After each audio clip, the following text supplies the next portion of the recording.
All right, thank you all for being here tonight for tonight's curriculum and policy committee meetings.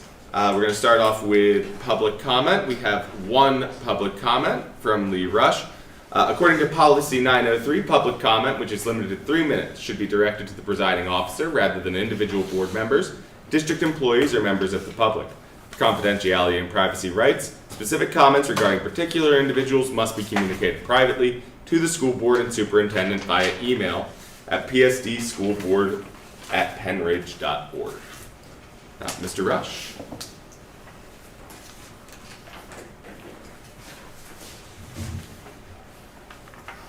Good evening, Lee Rush, Perkins.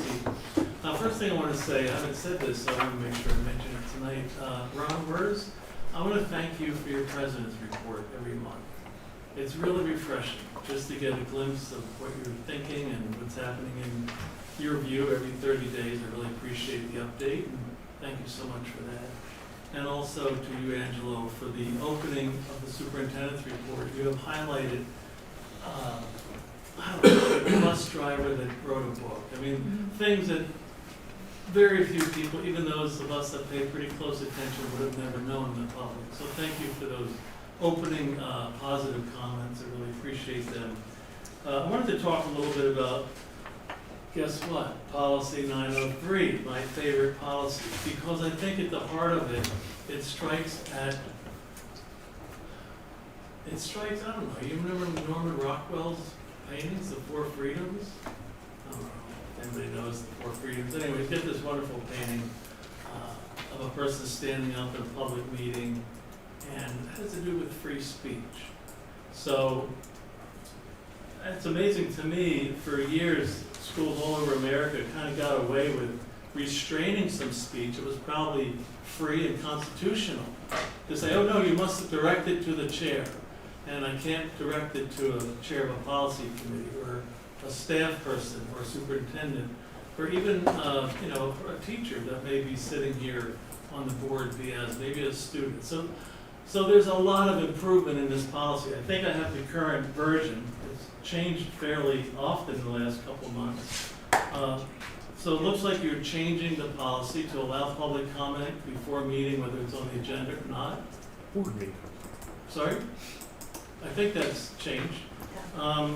Changing it to allow comments when there's stacked committee meetings before the actual policy meeting, and then also another opportunity when that policy committee starts. There is one part here where you do say that the rules will follow the regular board meeting for committee meetings, but then on the back side of page 4, it still says public comment and committee meetings shall be at the discretion of each committee. That might just be an oversight. So my guess is that there's not a lot of energy to look at Pensbury's, like a page and a half. I think the statement here covers all the problems that you may terminate a person speaking if they incite a breach of peace. That covers a broad range of ways that you could ask people to stop speaking. So with that, thank you very much for your work, and again, thank you for those opening comments and positivity. Thank you. All right. We have 3 items on tonight's curriculum committee agenda. First up, middle school math sequence recommendations from Mr. Gurish.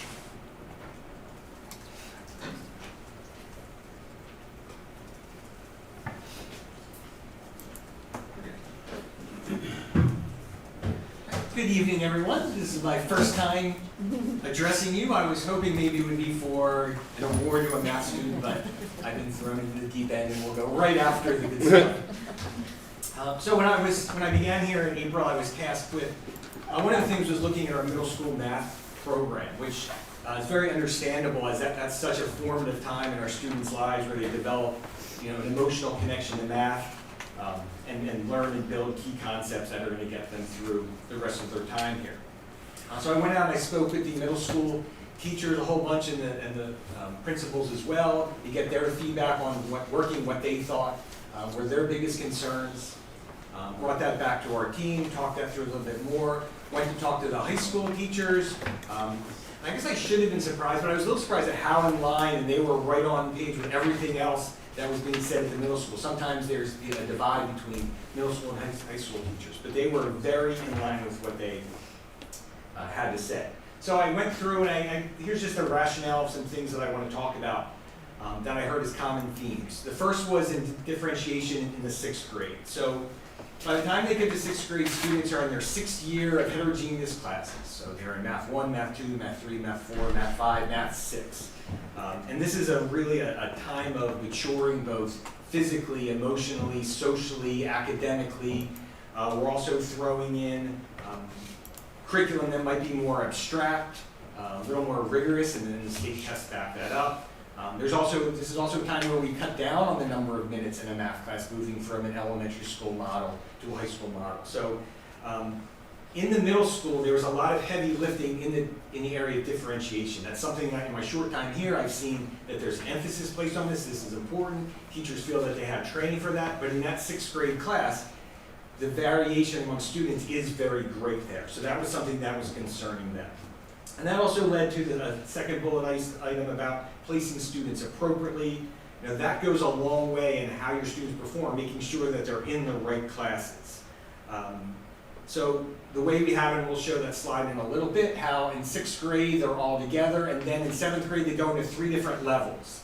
And they do that, and a lot of those decisions are made in the middle of or beginning of 6th grade before they get to some of those pre-algebra concepts that really would differentiate them. So they felt that there were some problems in going from all these students being heterogeneous to all of a sudden we're going to divide them up into 3 groups. So that was something that was one of their concerns.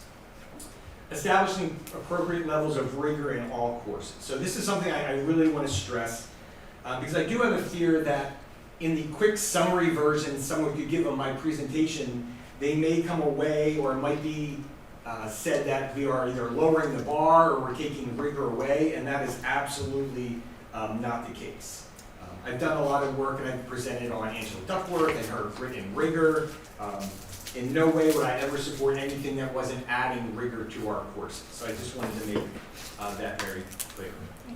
Before I go in talking about courses that students are going to take, I think it's important also to talk about students being ready for courses.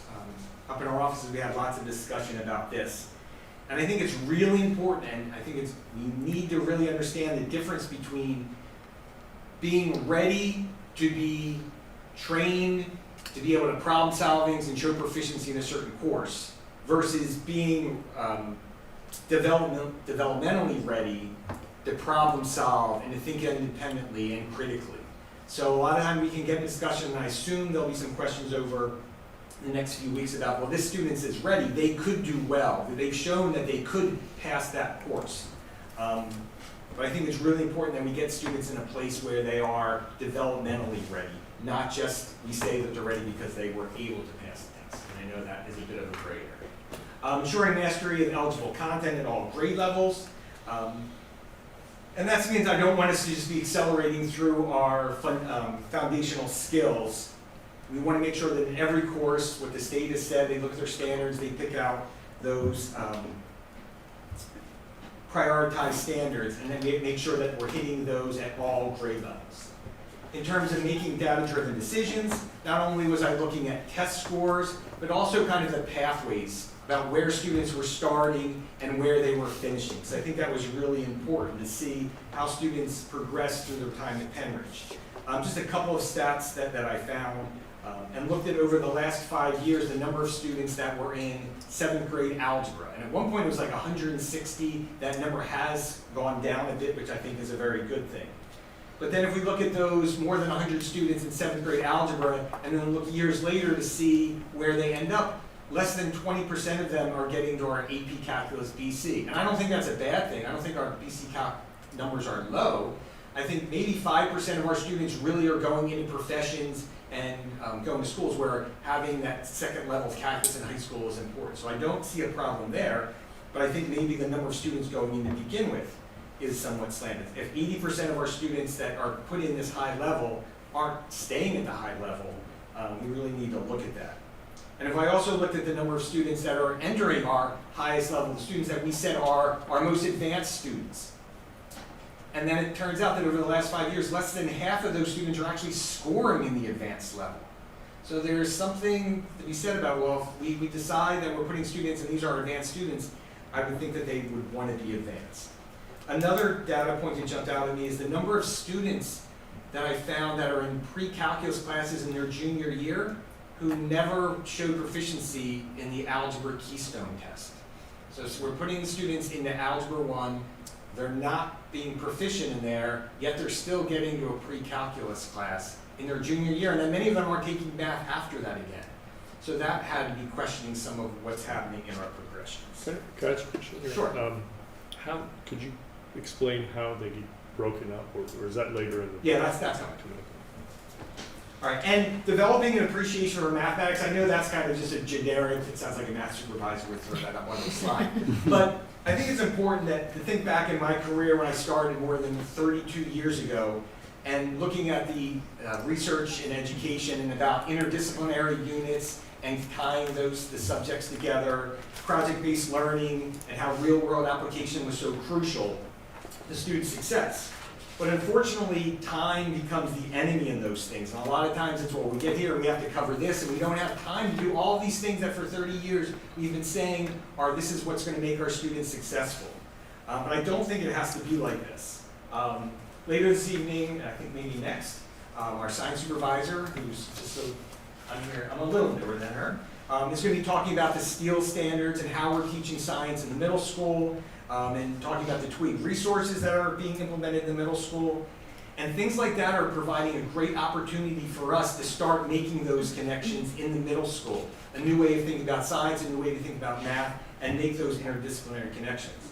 Mrs. Vitale is going to talk not about middle school tonight, but in the middle school in 7th grade we teach geography as one of the concepts that are in there.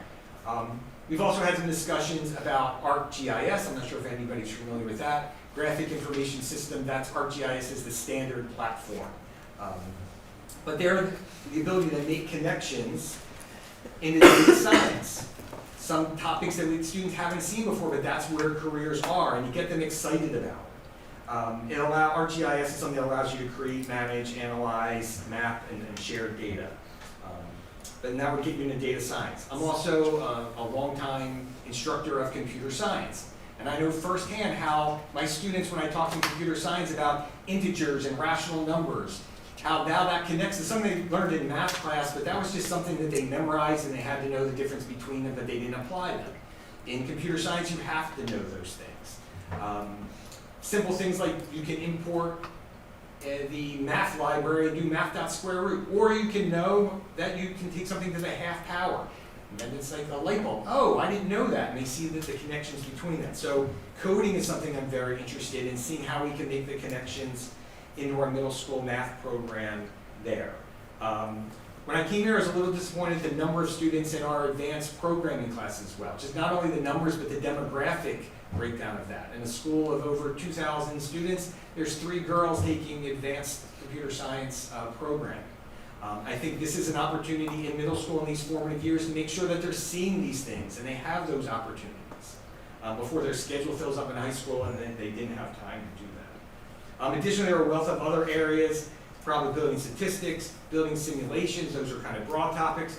The more niche topics like Excel and using formulas and randomness in that. A lot of skills, I know in your jobs you probably use tools like that, but we don't necessarily see them be able to solve math problems in high school. So those are a couple things that I mean by developing appreciation for mathematics and that I would like to see involved more in our program. So I do want to talk a little bit about our high school sequence, because I think it's important. I've seen things over the last couple of years where I think we've realized what the problem is and we're moving in the right direction, but there has been a stumbling block, and that was our schedule. So I just wanted to talk briefly, even though I want to talk about middle school, about what it looks like in the high school. So that is the sequence of courses students have to take, or would take, if they wanted to be at the very top of our math program. So if a student wanted to be in AP Calculus BC before they graduated, well, then they needed to be in Algebra 1 in 7th grade. So that was a decision people were having to make about their 12-year-old, about what their future goals are going to be, and some decisions were made early on, predicting maybe we need to set them up in a position if maybe they want to get there. And as you know, we've just moved to block scheduling, which is going to help us. And it's not because we're not presenting this and looking in a new direction because it's a new math supervisor here. It's because we now have a couple of things that are in our favor, and one is going to be the schedule at the high school. So before now, students could only take really 4 classes at the high school unless they wanted to simultaneously take 2 math classes, which is not necessarily a good thing. And they could take 7 classes a year. Well, starting this year, number one, students can take 8 one-credit classes a year. So now there is some flexibility in the schedule for students who realize in high school, oh, math is going to be my passion, I can pursue that. And also, the ability, I guess more important, is at the high school now, we're in semester, and most of those math classes at the high school will run on semester, which allows students to take 2 credits of math in the same year without taking 2 classes at the exact same time. So I think that is one of the reasons why now is a good time to start looking at what we're doing in the middle school because of the flexibility that has been created by our high school schedule. Yeah. You don't have to do Calc A, B, and BC sequential, right? Like you can just go right into Calc BC. At Pennridge, the curriculum is set up to Calc A, B, and Calc BC. It has been done before. There are other schools that will change their curriculum and allow, because when you take the Calc BC, the AP test, there is an AB, you get an AB sub-score on the BC test as well. So, but at Pennridge, the way it's set up right now is they'll take AB, the students will take AB in their junior year, and then in the senior year, they'll take BC for 3/4 year, and then we've added in Calc 3 starting this year as another option for that last, like after the test. But I thought AB was part of BC. It's just faster, right? Like BC. I would say most schools have them as completely independent courses. Okay. All right, so here is our current math progression through middle school. So as we said, every student is taking Math 1, Math 2, Math 3, Math 4, Math 5, and that's our everyday math. Then they go into the middle school, they're taking Math 6, and at that time is when we make decisions and divide them into 3 separate levels. So 6 years, they were all together, and then like that, they're put into 3 different levels. Any questions about what How we're do doing? you determine which level they go? So there has been a rating that they put together that takes in PSSA scores. They give an Orleans-Hannah test as well. They have their math grades in there, and it comes up with a rubric. And I think they had it, if you had 80% of the possible points you get, you could go into Algebra 1, and then I think it was from 60 to 80 in the pre-algebra below that you were in that set. Is that going to stay the same, or? Yeah, I think we are, and I'll talk a little bit about placing those students and relying on the common assessments, on PSSAs, and this year we've instituted on the benchmarks through Linkit, which we do a lot of work. I know that's probably come up. I'm kind of new to Linkit, but I'm sure you've heard Linkit mentioned many times as far as our data warehouse and all of that. But they have their benchmarks that are aligned, that are being implemented as well, so we'll be using that. Does parent involvement get in this? Parent involvement? Do they? So there is a process when they go through that they can appeal. They go through, and eventually there currently is an override process in place. How often is that used? Probably more than it should be. I know I came in April, so that was right about the time that schedules were being made. So I did receive lots and lots of emails. So I kind of. What is a lot? 10%, 5%?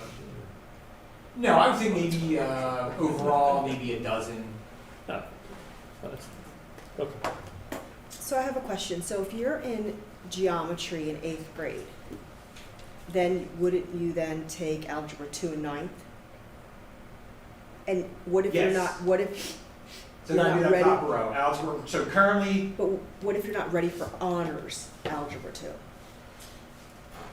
oh, then they would be, that would be the standard progression, yes. And it does, once we get there, yes, you could go, an Algebra 1 student in 8th grade could take geometry honors in 9th grade. So That's usually, I would say that's what the majority of students do, but there's certainly room to move. So even though it's not shown there, I guess is what I'm Yes. saying, they Yeah, I could think it still would get do. really confusing if we made the chart with every possible Oh, that made sense, combination. okay, that, Yes. that. So I would say that's like it's only where it tracks, but that's the majority of students are there would go in that direction. Okay, thank you. So Nick, before I get into the next, I do have.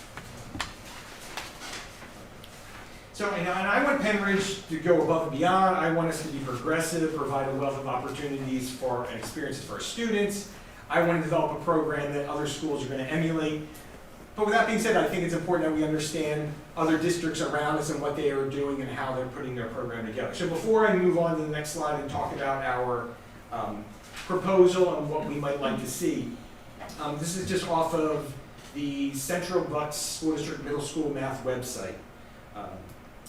The National Common Core Standards for Mathematics, from which the PA Common Core Mathematics Standards were created, suggests students take a full Algebra 1 course in 9th grade and recommend an option for students who are talented in mathematics to take Algebra 1 in 8th grade.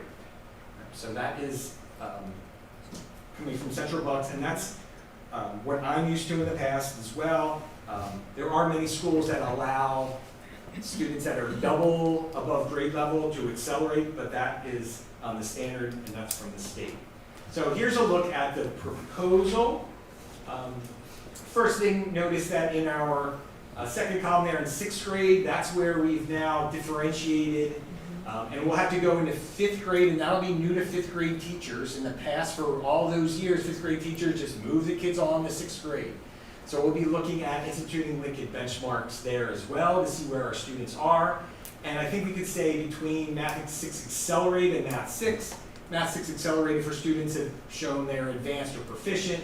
Math 6 for students who have shown that they've been basic or below basic. So, and the naming of that lines up with what we've done in the English program at the middle school as far as the accelerated. So in Math 6, Math 7, and Math 8, there would be accelerated versions of that standard curriculum. So those courses are going to dig a little deeper, a little more project-based learning, things that are going to be in every unit. The bigger part of that. How will, I think it's great, I know a lot of surrounding districts do have like Math 6 Accelerated.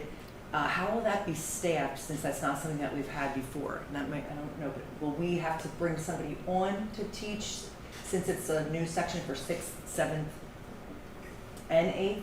No, I don't think, I think so. You're going to take your typical number of Math 6 sections, and now there'll be 2 of them. So some teachers will teach one side or the other. Okay. Yeah, we haven't gotten to the point where I sat down with the middle school principals to say, how do you think that would divide up and which teacher? In a perfect world, maybe there's one teacher who's teaching Math 6 and Math 6 Accelerated, so we're not adding to their load, but I don't think we're there just yet. And again, same as that question before about moving between levels, that is definitely a place. The only place that wouldn't happen is you're not going to move from like a Math 8. You have to go from algebra to geometry to algebra 2. So you can't go from Math 8 Accelerated to geometry and skip over an algebra course. Or you can't go from algebra 1 to algebra 2 and skip over a geometry course. But, Could you go from Math 6 Accelerated to Algebra in 7th, and then Geometry in 8th? Math 6 Accelerated to pre-algebra honors? No, to just Algebra, to not even pre-algebra. No. Because I know now that they do that, they do 6th Algebra.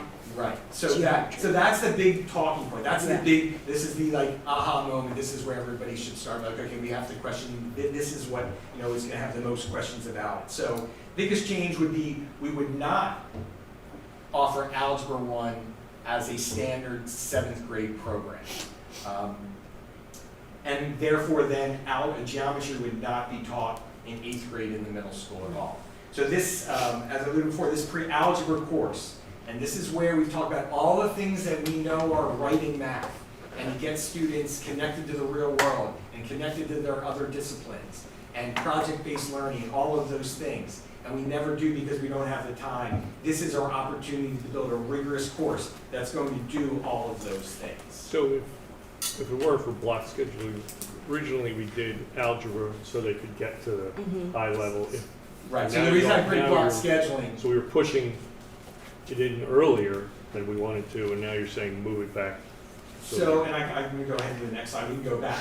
So, this would be, now that we have this progression, students taking algebra in 8th grade, the top students, then they would take geometry, but now they have, you can see we have 8 blocks in high school to take to be able to get all the way to Calc 3.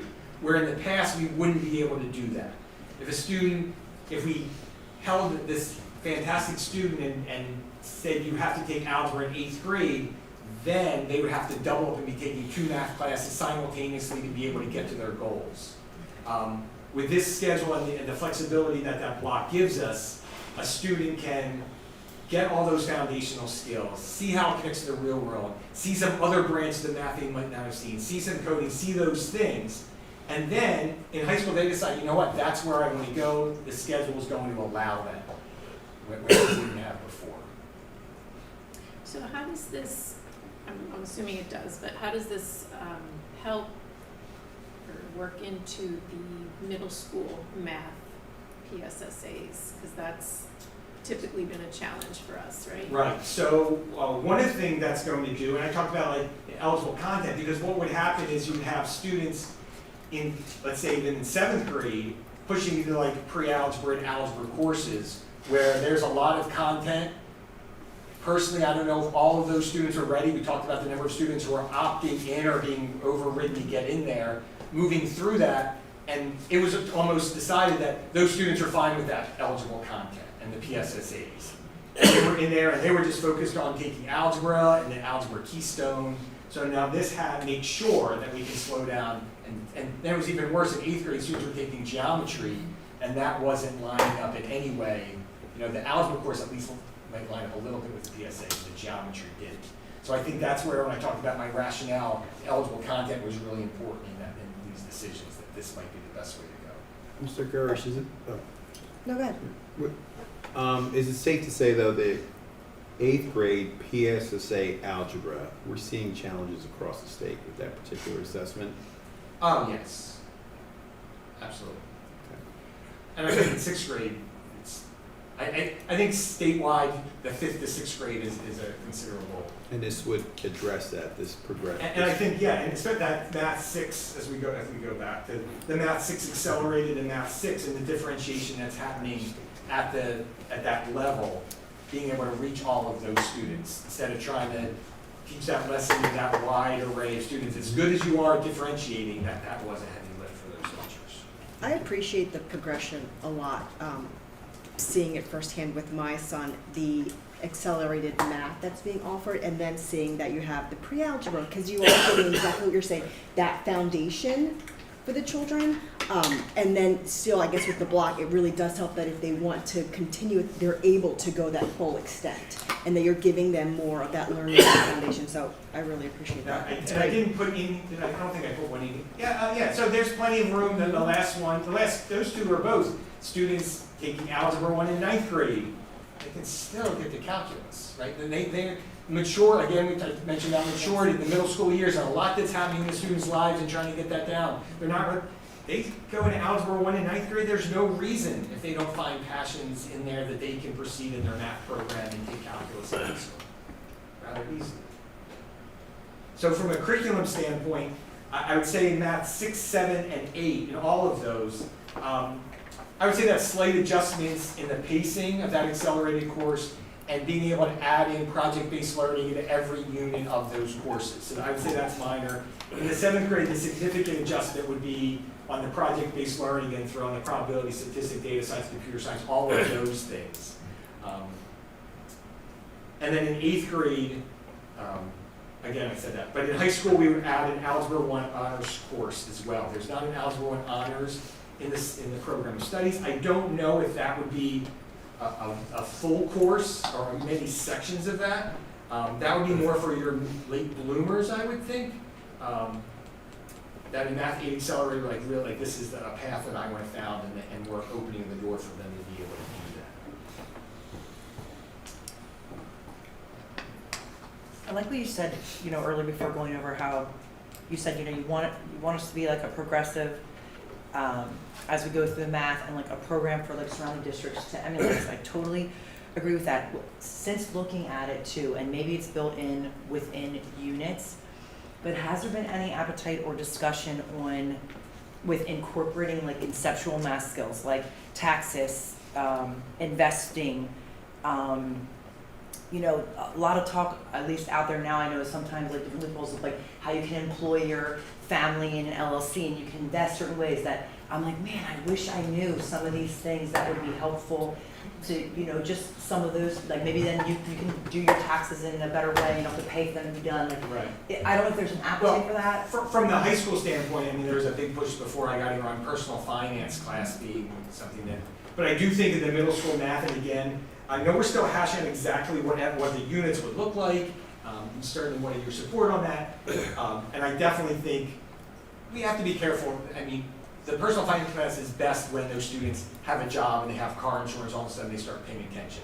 But in the middle school, I do think there's certainly an opportunity, when I talk about even the niche things about using Excel and formulas and all of that stuff, to be able, that's a practical application of that. I think that would be very important. I don't think we can talk too much to our students about financing and what that looks like and those business skills that they're going to need. I get that, but like in middle school, I know like we teach box and whiskers, and I feel like it's hard to get students to kind of like bridge that as well. So I get that, I totally understand that. I just didn't know if maybe there'd be some build in with, as we kind of go through like a reshaping or pacing or different things like that. And another question that hasn't come up just yet is I was expecting, and maybe it's about to come. No, to me this sounds great. Are we doing this for all of our students? So I want to do this, and I'm starting, if we look at this as a Math 7 like top course, and this is where we can begin our process of putting together these units and developing these resources with the hopes that they start trickling down as far as this unit fits in perfectly with that. But I don't want to I'm not about to tell the Math 6 and 7 teachers that, oh, all that curriculum you have to do, well, we're also throwing all of these other things. So that is part of the plan, developing those resources, being able to differentiate those and moving them down as well. And then so I think that's it. Following up on what Christine said, how, in the past, we had discovered that one time we were teaching stuff after the PSSAs, and I assume that's corrected. Are we better aligned for the timing of the tests the way this is, or is it, because when you learn it and take the PSSAs, that's the best time. If you take it and it's a year old, how does that, is this better or worse? I think Dave 1, Dr. Scheid said, middle school math, let's look at that, and then scope and sequence as well, how important that was.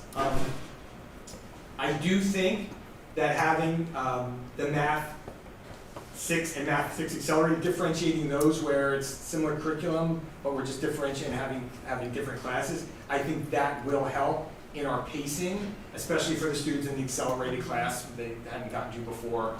And then, that's just an ongoing battle as far as the scope and sequence in Math 6, 7, 8, in those for the students who are at basic and below basic to make sure we get all that content. That definitely was priority number 2, if not number 1. Maybe they were tied. They were tied.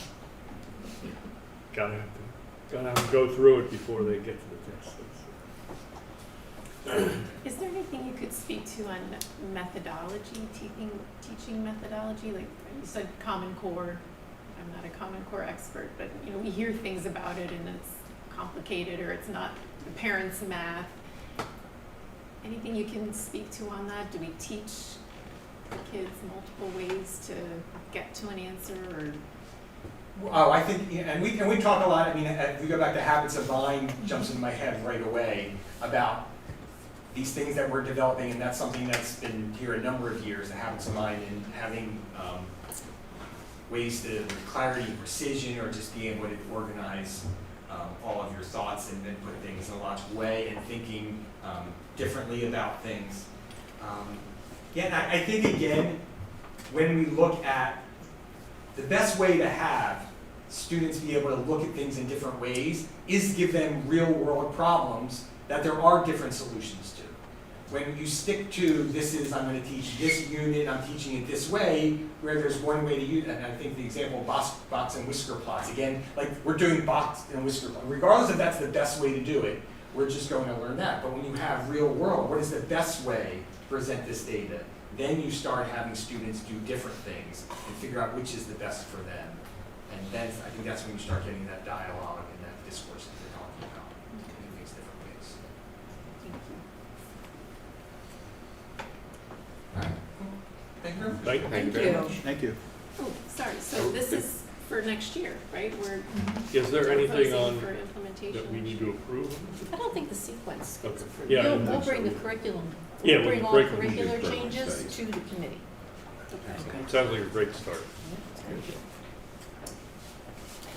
Sorry, I have one, do we still have AP stats too? Yes. Okay, okay.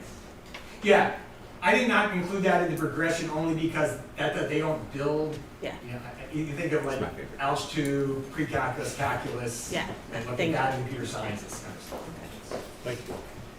All right, next up, we have an update on elementary social studies, year 1 implementation with Ms. Vitale. Thank you for having me this evening. I'm really excited to be here to share all of the updates since the last time we talked for elementary social studies. So as you know, we got our materials in, but before we got our materials in June of 2024, right before the end of the school year, the very last professional learning day, we were able to get the teachers in front of Sabbath trainers for an hour, which was great, and they got to kickstart the social studies program before the year even ended, and then they were also able to that very same week get their teachers' editions and take them either home with them or just to have them. So it was a source of comfort for them to have that before the end of the school year last year. In July, we got our materials delivered and we organized them. That's the student materials, so all the work texts, all of the maps that each student gets. They were organized and delivered to all 7 of the schools. And just last week, we had 2 days of training. The first day of training was a 2-hour Sabbath Zoom conference we divided the grade levels up. 1 and 2 were together, 3 and 4 were together, and 5 were together. So we had 3 different trainers from Sabbath working with our students. Then after that, we had a grade level meeting. So all of the teachers could get together within their school and start to plan that first unit and kind of really get their feet under them. Then the very next day, we came back for another 3-hour professional learning with grade partners from each school. So we all went to one school together. All 7 buildings were in rooms together. So again, 1 and 2 together, 3 and 4 together, 5 together, all 7, so that they could start to align and plan those units for the jump start of the year.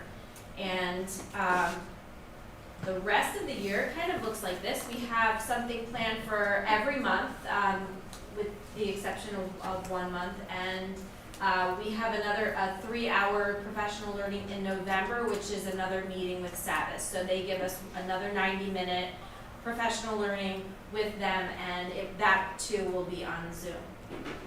So as you can see, we have a lot planned for the year. I worked backwards and made sure that by June of 2025, we were making adjustments as we're going, because this is the first year of implementation. It's not going to be perfect. Not all of the assessments are going to be perfect. Not all of the projects are going to work out time-wise. So we're giving space to our teachers and making sure that we meet plenty of times and that communication is open and we're all unified as a district before we move into the 25-26 school year, and we'll kind of iron out those wrinkles as we go. Any questions? How do you know it's successful? We'll look at assessments. It's like- Common assessments for each unit throughout all 7 schools. So that's something that we are working through because we're not quite used to doing that. We kind of left 2023-24. Some schools did one thing, some schools did another thing, and so that was a conversation that we had as grade level partners. Can we do that project? Maybe not. If we do it, all 7 of us are going to do it, and then we're going to come back and look at it. So those assessments are going to be very important moving forward. How about teacher feedback? Absolutely. we have a communication tool through Atlas. There's a not a messaging, it's a commenting section, which is not public, it's just for those curriculum developers in those units, where I've asked the teachers to be very straightforward and communicative with all of us in that. So if you're in second grade, you're not gonna get the first grade comments, but if you're in first grade, district-wide, you will get those comments. I will get those, so then we can look at them, and I'm constantly monitoring to see where we need to pinpoint our discussions for the next meeting. Looks good. I like Great. to see that every month Yeah? there's some type of check-in and keep that engagement with the teachers. Seems to be one of the smoother rollouts of a new curriculum too, because everything came in early, it wasn't the last second. I know, that Nice was to have that. really nice. Well done. But it was last second. I was gonna bite my tongue, Ron, but you opened the door. Well, But it was toward the end of the school year, toward the beginning of the school year, so they were meeting during their in-service days before the beginning of the school year to plan their units. I'm very pleased with the organization, the slideshow, I think it looks great, but it's not like it was ahead of time. If you're trying to Well, compare it when to it was what was approved. done before. But they wanted it, Yeah, they it was wanted approved. It was and started by them. And they had a part of the process. They picked a program out They of ones that were chosen Had for them their to say. review. They had a seat at the table. They got the materials at the end of the school year, which, while they're not They did. necessarily doing their planning, gives them the opportunity to view them, think about them, digest some of what they're going to be doing. So there is a nice spread out process of getting used to having a new curriculum that occurred as a part of the process of rolling this out. I respectfully disagree. They still- Thank you. Thank you. Thank you. Thank you. Okay. Next up, update on middle school science year 1 implementation with Mrs. Tamburino. Thank you so much for having me back. It's been a very exciting start to the year, and I'm thrilled to be able to share our updates that we've been having so far with our year 1 implementation of our new middle school science resources. So as you know, the board has approved the TWIG resources to be utilized as part of our middle school curriculum. The teachers have been very positive and wonderfully collaborative as we got started for the 2024-25 school year. We utilized our professional learning time on August 21st and August 22nd to meet collectively with all of our middle school science teachers. We were able to complete some teacher onboarding with professional development in-house on the 21st, having everyone together for 3 hours. And then on August 22nd, we did have a professional trainer from TWIG on site for the duration of the day. There was a wonderful experience for our teachers to be able to work at grade level teams. Again, going in and out of the platform, seeing what the teacher side was, the student side. All of our teachers have had access to the TWIG resources since our conversations last spring, where we were working as a curriculum committee to kind of decide on resources. So we did make sure that was available to them previously. But it was really great to come together on the 22nd and have those conversations to see the work and the progress that each individual teacher has made, and to try out some of the activities that are forthcoming in our units. We also have some upcoming virtual check-ins planned with TWIG representatives for mid-October and mid-January. From there, we'll plan to see how many more check-ins we would like to do with them. But we are actually maintaining a Google conversation as a middle school science department, where we have ongoing teacher communication. And actually just today I've received a couple of emails just back and forth between grade level teams to me, and this was one of the things that I really wanted to emphasize as we roll this out for year 1, is to be collaborative learners and teachers, because we are going through this together for the first time. Again, we are implementing the common assessments this year, and there's just going to be a lot of conversation and dialogue, and I think that's really important. The teachers have been absolutely amazing in sharing resources, sharing their ideas and their considerations. as we've moved ahead with our Twig resources. It was wonderful to have the students and teachers gain access to the Twig platform through the PSD key.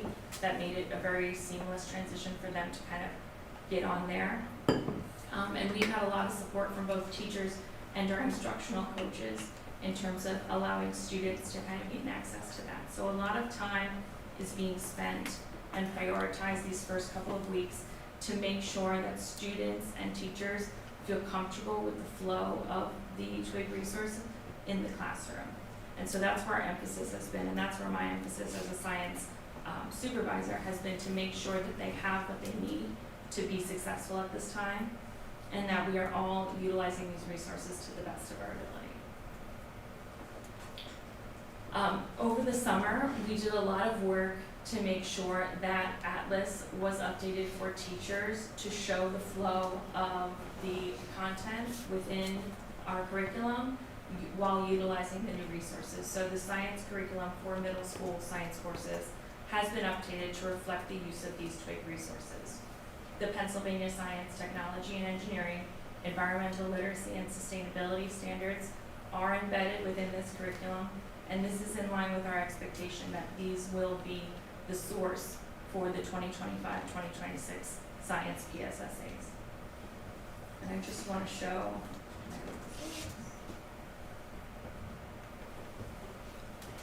I know that you have access to these, but I just wanted to highlight, because the teachers did amazing work. You can see here, we have our science and engineering practices, our cross-cutting concepts, all in line with the Pennridge science curriculum. And down here you can see these are those content standards that are highlighted for this particular unit. This is our unit 1 in 6th grade. And even the integration of those technology and engineering resources. So students are getting that three-dimensional learning experience. This is, and that was one of the reasons why we love the Twig resources so much, because it is that integrated approach.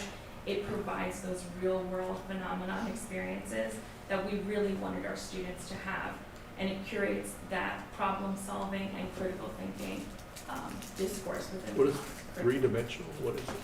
So when we talk about three-dimensional, we're going back to the next generation science standards, and that was the basis for the Pennsylvania Okay. Steel standards, and that talks about, in my last conversation with you, it was the cross-cutting concepts, which we talked about, and here you'll see the cross-cutting concepts for here, talk about scale, proportion, quantity, systems and system models, structure and function. And then it also packages in there science and engineering practices, which are those skills that we expect critical thinkers, problem solvers, and real scientists to have in their toolkit. And that would be planning and carrying out investigations, analyzing and interpreting data.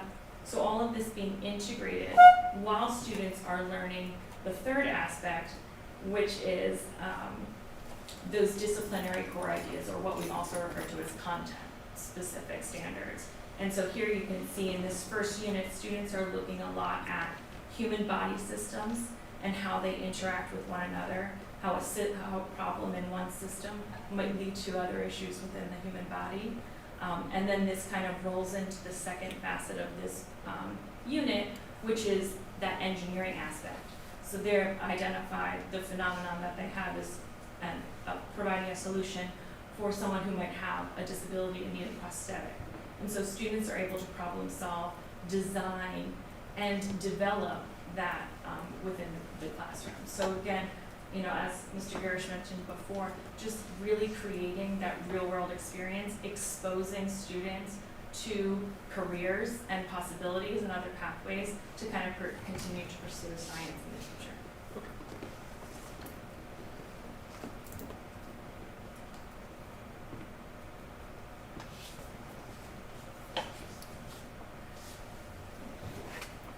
So again, just touching on this curriculum resource and allowing us to create that integrated approach. One of the things I did want to bring up is that the science, technology, and engineering, environmental literacy, and standards are banded for grades 6th, 7th, and 8th, but science is only assessed in grade 8.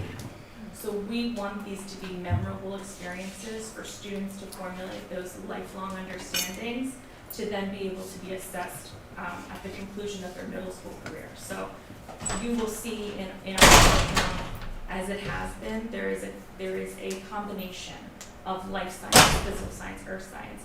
Students are building on these understandings so that by the time it comes for them to be assessed, they have a deeper understanding more, and they see the value in these concepts kind of being integrated together and those real world phenomena that are the primary foundation of those curriculum experiences.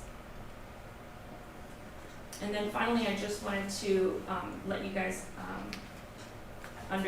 just bring to your attention that even the Pennsylvania Department of Education continues to put out updates, and we obviously want to stay on top of all of those. So they wonderfully put an update out in August of 2024, and they released a wonderful document that talks about those key big ideas and those essential questions. So some of the work that we and our teachers have done is making sure that those are the big ideas and connecting that language with our curriculum, and that is what you will see formatted in our Atlas curriculum. Was there any discussion within the curriculum, like with topics that have, different perspectives on, and if it's not addressed within the TWIG resource, on how they would show a balance? Yeah, so we selected TWIG because I think they do bring a multitude of resources, journal articles, news information, and just so much is brought to the table where students are able to formulate those opinions. As we move through, again, year 1 implementation, should we see any areas that might need attention, and this is something that I'd love to bring back to you kind of at the culmination of this school year to say, okay, we've gone through the year 1 implementation, we identified these areas, and we'll be putting forth additional resources to make sure that we are meeting the Pennsylvania state standards and to make sure that we're covering that information. Sure, that'd be great. Just like definitely having more than just one perspective on things, because even scientifically it's evolving, but different people come to different conclusions, so it'd be good to share. And the real emphasis of the Pennsylvania standards is to make sure that students are having a discourse. And so the information that's being presented is often that of neutrality, and then students have to select and utilize that information to be able to create and formulate their own ideas. So again, just like in the real world, no one's going to tell, no one's really doing the analysis for you. You need to be able to come to the conclusions based on the data and the evidence. Thank you. Thank you. Thank you. Thank you. That concludes our curriculum meeting. On to policy. So, I don't think there's any more comment from policy. Everyone's here. Yeah.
Okay, welcome to Policy Committee. There is no public comment, so we will jump right into, other than what was read at the beginning, we'll jump right into the agenda. As always, the first thing is the policy update plan. So I'm going to scroll down a little bit. So we are coming in for second read for the resource material policy. Public comment went back to first read because there were some pretty extensive changes made. Dress and grooming, Ernest, we need to talk about that one. I kind of forgot where we were. Responsible contract policy, I'll follow up with Chris on his timeline around that, if there will be time between now and the next policy meeting. Advocacy, do we feel like we'd have a first draft by the next policy meeting? I feel like we could. Should be our goal. All right, so we'll. Can we change under where it says comments and it says want to reinstill trust in our staff and let admin determine if there are issues? Can we also include in there want to reinstill trust in our staff and reestablish trust with community and family members with staff? Can that be part of it as well?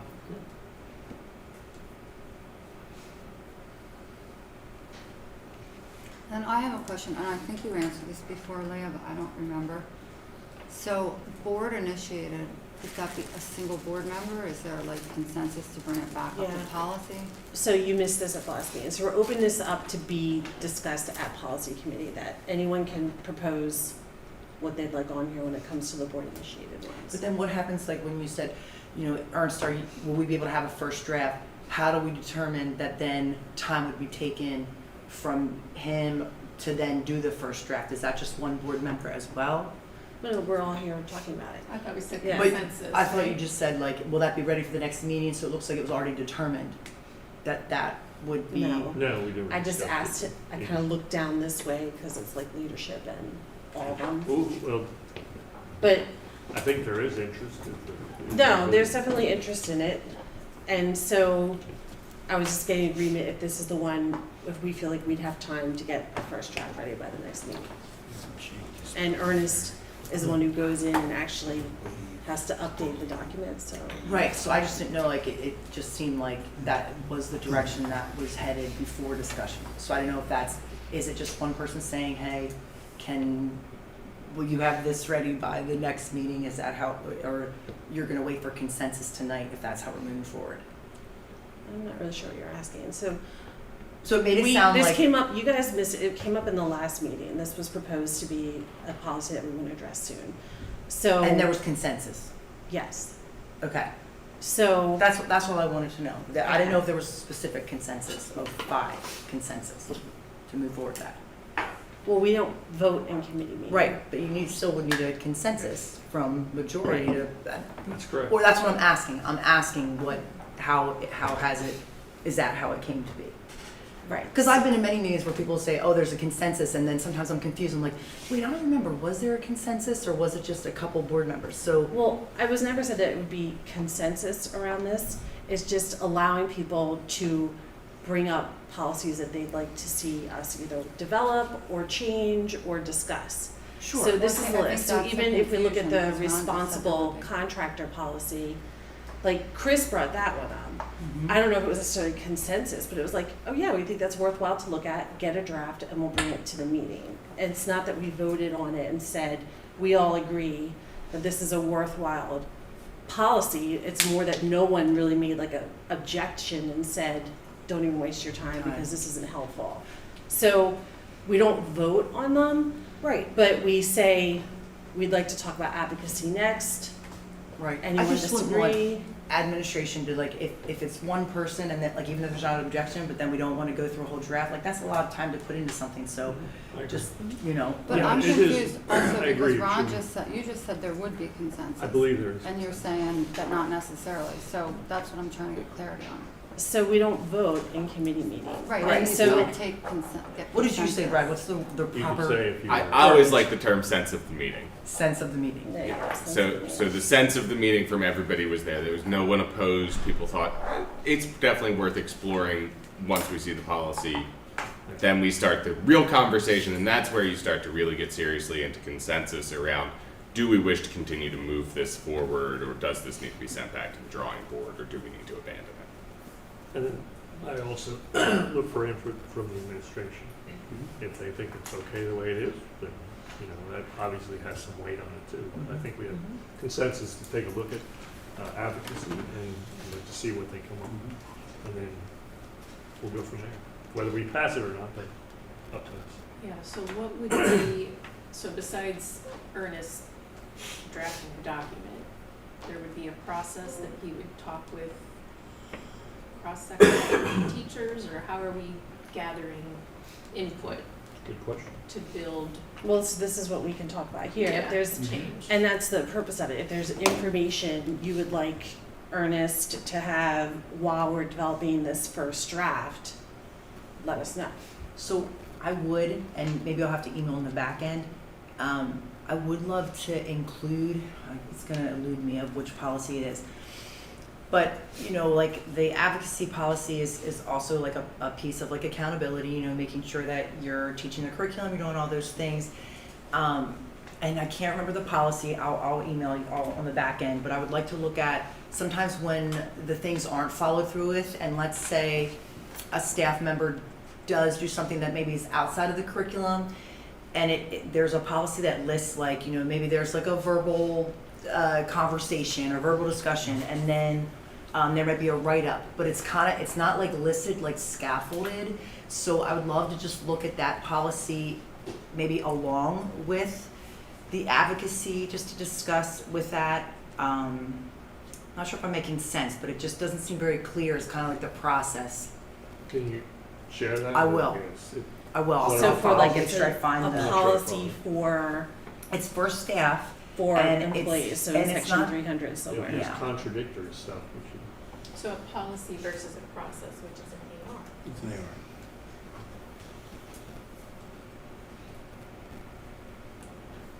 Like the conduct disciplinary procedures? No, it's not that one.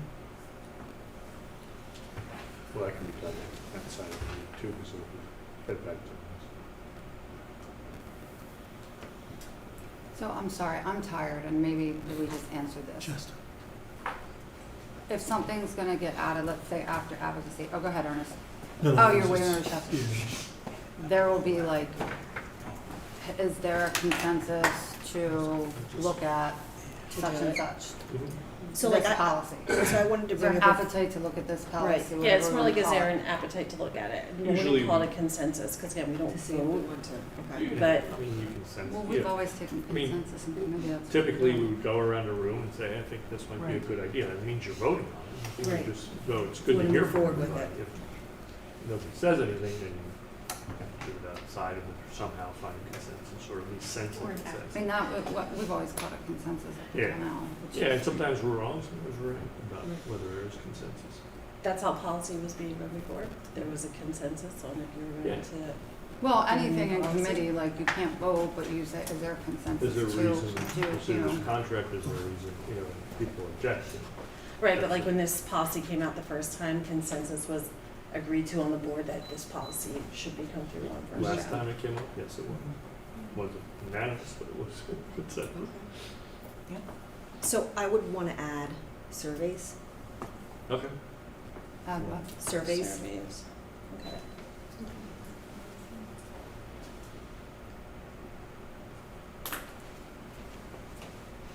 So Jordan, when you find the policy and you want to send it to us, it's one you want to look at in collaboration with.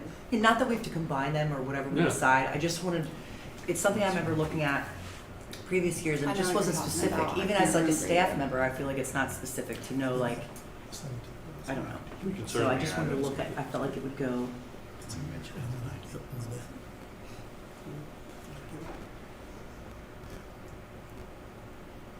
I mean, I'm just kind of quickly flipping through and not seeing anything, but we can look at it later. Yeah. All right, well, so you'll email us yes. which one you think that one is.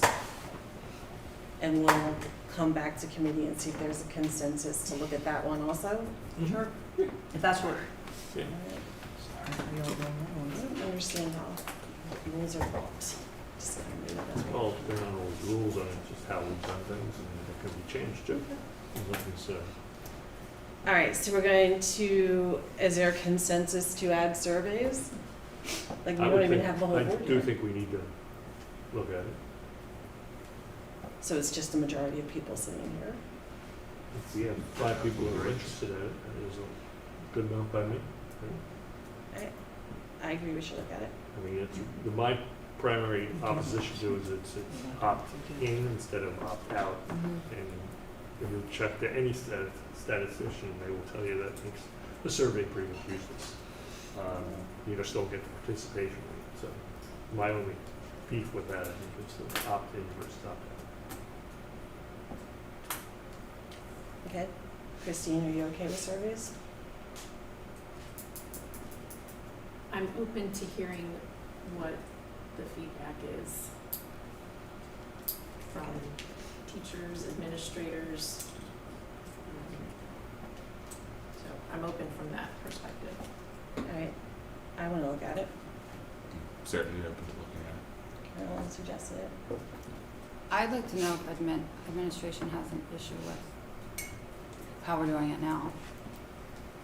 I believe the way it's currently written, you have to opt in, and I think that presents a logistical challenge when you issue surveys. I think it should be opt out.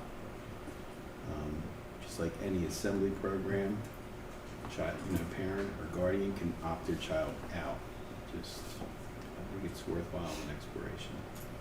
Well, So- then I don't object to discussing it. know I that- think it's on the front page, like when you fill out, when you register, right? They made it easy. I like that. They did make it easy, so Mhm. probably doesn't matter which way. I think it's worthwhile of a review, just like all policies, and know that some surveys have received attention in this school district in the past, and there are mixed emotions on the value. For example, I read an article this morning about the pay survey, and we didn't participate. I believe we were the only school district in Bucks County that didn't participate, but there was useful data that was extrapolated from this survey where we, according to the article I read, there are certain behaviors that have decreased. Things like students drinking alcohol. Statewide, there's been reported, and remember, the PACE survey is an anonymous survey. But there was also some concerns from the results that some students didn't necessarily feel safe in school. And that's of interest to me. I don't want any of our students coming into the schoolhouse feeling uncomfortable or unsafe. And then from there, we can really drill down to try to figure out how do we resolve these issues to help our students. Okay. I hear what you're saying with, you don't want students to not feel safe in school, but with it being anonymous, the part where I struggle with having action items related to that is then sometimes it turns into like an umbrella of all the students have to get whatever's going to happen, and that's where sometimes some of those things I feel like parents feel like that's their role, so then it's difficult to drill down when it's anonymous. So it's hard to help those students that may need help, and there's some where families feel like that's their job. So that's where I struggle with the issue of surveys and trying to figure out that balance and what's our lane as a school district and what's not, to like push out to other people that are truly experts in some of those things. So Though I would also say that even though it's anonymous, it does help us know where to apply resources for families to take advantage of to get the support they need. And I do think we do that a lot in the guidance department already currently, but I would be open, And I'm not here trying to sell the PACE survey as the cure-all for our problems. I think there are other surveys that could be reviewed, such as the Sense of Belonging survey that's out of the University of Pennsylvania.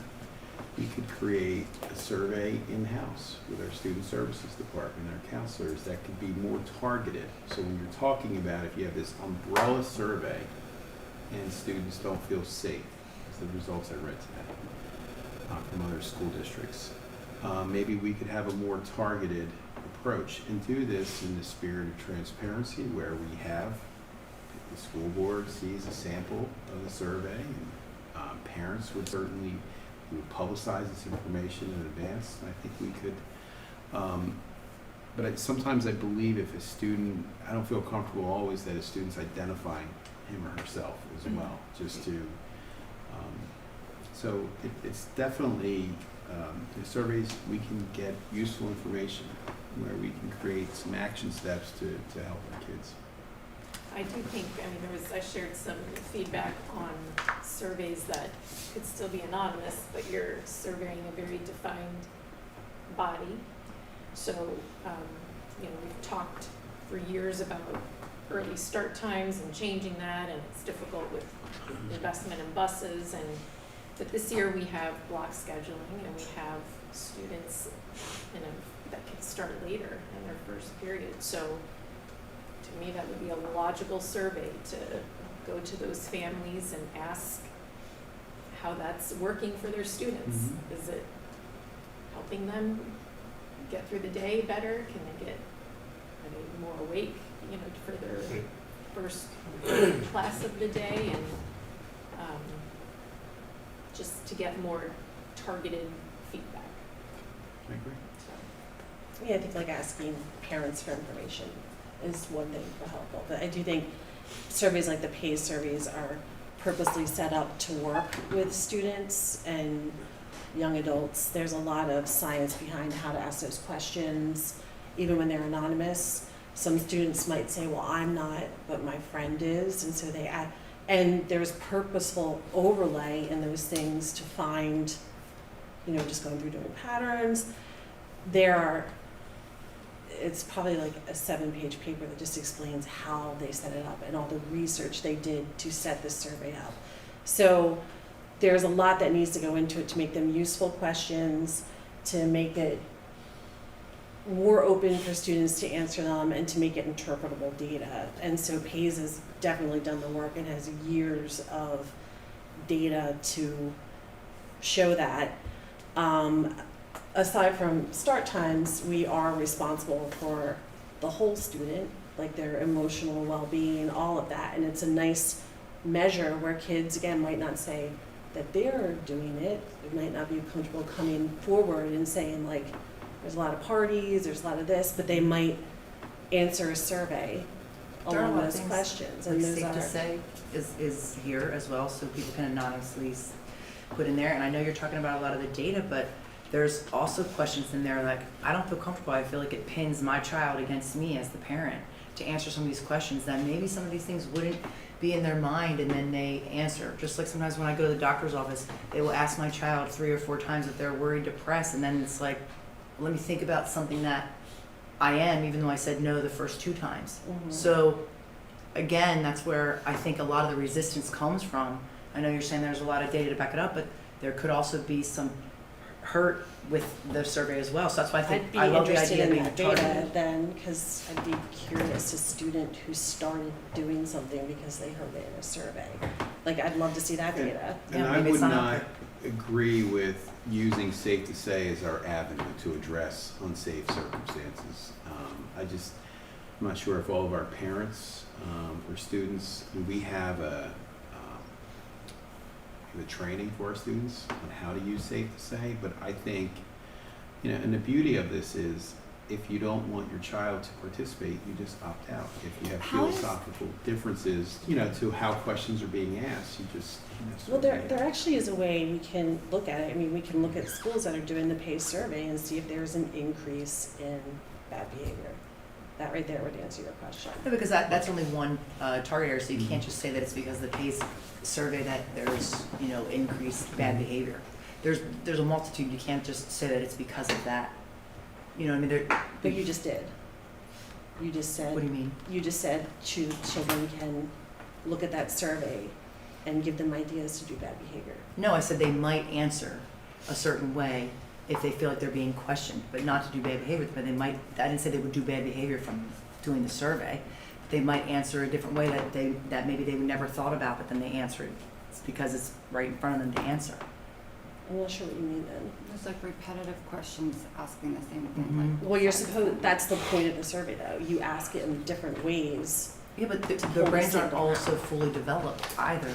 So again, it's like, I don't know, we agree to disagree on certain things, but I'm open to trying to get for discussion of it and Yeah, possibly. there's- I would I like to agree. know like what you meant about how it would harm a child. I know one of my children, my oldest two, knew everything on it. My youngest had no idea. He came home with brand new ideas in 6th grade. I think it was 6th grade. So I've said this before, like Not that he we got- acted on them, right, but he we got- didn't know that anything Right. about what they were talking about. So when we got the PACE, when it was implemented, the school was fantastic. They like at least 3 times sent it to us parents, and it's substantial to read. But I read through it. For my child, I opted out, but that was for me. And I asked around, because you ask other parents to get the feel. No one else was opting out, which was fine. But I just wanted to. But because for my kid, I felt like he's not ready for that now. Not that he isn't later. But I do appreciate what PACE has. But I was able to, I was able to, and the school respected it. There was no issue, and that was it. But they were still able to get that data. And now he's older, and I'm like, yes, definitely. So I hear what we're saying. As parents, we can and I made the decision on my child, not yours or anybody else's, which I think is the beauty of it. Because we as parents have the responsibility when we get these emails, even though it's a lot and we can get bombarded, but have that responsibility to look at what's coming through. And to see, okay, is this good for my kid?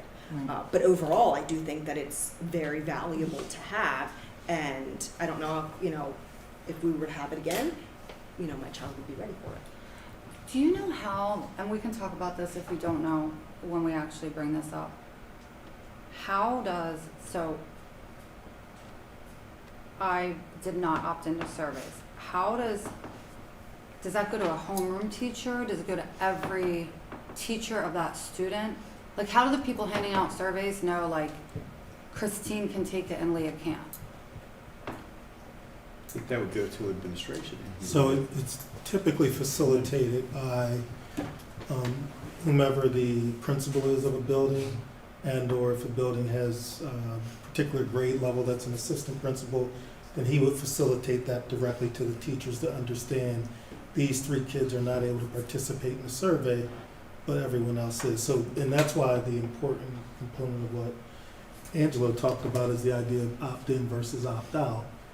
It makes it easier for you as the parent to say, I don't want my child to participate in whatever it may be, whether it's a survey or a unit within world history or something like that, something against your religion or values as a family. So I think the school district, in terms of how we functionalize that, is to really have the administrator be a part of it. So it could be even coming from me, a parent could write me, which I received a notification. Today, a parent wanted to opt their child out of something. I notified the building principal, who then notified the counselor, who notified the teacher. A lot of notifications, but you get the point. But on that first page, like, when you register or whatever, Right. in the beginning, that survey information somehow gets from that form. Even if I weren't to email you from that form, it goes to like everybody who potentially would have that Correct. student during that To year. ensure, so it's not just one person, so it ensures that your child actually does not participate. But wasn't it the check of either they can give it to their child or to notify you before they give it to your I child? think there's a couple options. I think think there's it was several those two. options. Okay, so I thought it was those two. It's That's what sort we of the should- same because we they're should always take a look. notified. Yeah. I think there was 3. Yeah, I feel like Okay. a lot I don't of remember the work numbers. to Okay. maintain and ensure is being done properly. Right. It's really So I think we difficult. have consensus. Yeah. Okay. So we'll add policy. Jordan, you'll get back to us on. I found it. Okay. It is policy 317, and mainly around number 13 where it talks about, so we don't have to go into it now, but mainly around number 13 where it's just kind of listed and not very specific. You want us to look at that for advocacy? It just would be good to go with, I don't know, because again, I don't mean to take up the time for the 2 policies that we're talking about, but it just says, the superintendent or designee shall develop and disseminate disciplinary rules for violations of board policies, administrative regulations, rules, procedures, including but not limited to a verbal warning, written warning, reprimand, suspension, demotion, termination of employment, or referral for civil and criminal sanctions. So where some of the discussion came up before was, if you do something, and let's just say it was a violation of the advocacy policy, how many warnings do you get? Do you just get warning after warning after warning? Is it a verbal warning after verbal warning? It like kind of, is it more specific? I think it would That's be, one with this. yeah, I think it would be a progressive discipline in using It just seems policy as vague, the that's backbone. all. I I agree think, with you. because the issue is there was specifically with advocacy, there was issues after policy. Well, And there were then we were. other issues too where appropriate disciplinary action didn't happen and cost us a Yeah. lot. Right, so just, So- I don't know if we need to tighten that, I don't know, maybe that's an AR. It's worth talking about. So number 13, that may I don't know where obstruct, it'll go. disrupt, or interfere with teaching, research, service, operations. It's mainly, sorry, the paragraph below 13, I'll say. The superintendent, that one? Yes. When it does talk about, like progressive penalties, including but not limited to. And it's policy 317. Yes. Okay.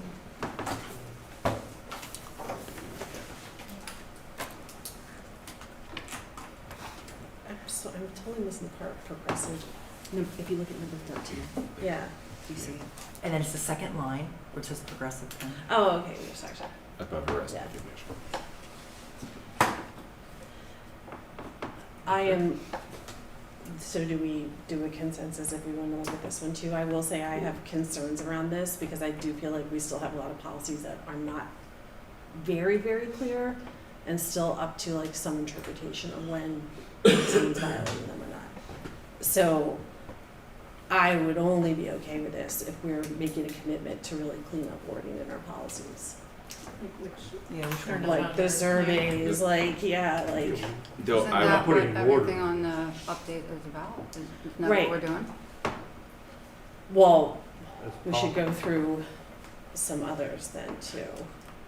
I also feel this would probably be better handled through an AR than policy per se. Yeah. So I think the better request from us would be to see what the AR is regarding what to do in different circumstances. Yeah, I mean, if anything, the only thing I'd feel comfortable putting in here is that the board cannot distribute punishment. Like, I feel like we should be very clear about that, that it's not up to us to now say, Yeah, it this never right. person happened. violated the 100%. policy, Yeah, because that was it- done. In the resource policy and things like that, where I mean, that was What do you done. mean, we When give you- punishment?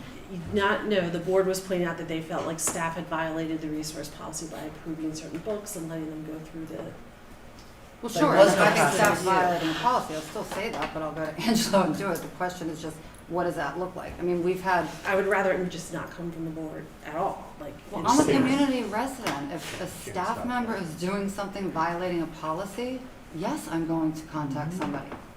But are they? Like, is there, are we just Think about some of the thinking? personnel Is there, issues or we we've just- had. Yes, or- there are, I think it's it has very happened. different if we're hearing, I think, I understand what, we don't want to get in the weeds, and I don't think that that's really what we should be doing. We should be really looking at, and I agree with Brad, see what is happening now, like what would happen, what are the steps, and if anything, in AR. So does it just go back to the policy update, to the policy chair of what gets The to go in the policy policy chair determines update? what- No, Or I was saying is we're it a doing, consensus? I was giving my opinion, we can do consensus right now. Ron? What are we No, doing consensus on? I think we need to concentrate on top priority Who's top priorities? that we already have on there. I don't want to put a list of Okay. 20 things on there, but that's my opinion. When it's the policy chair, it's their decision, consulting with, So it's not consensus, it's policy chair. but you Changed still four have times to. tonight.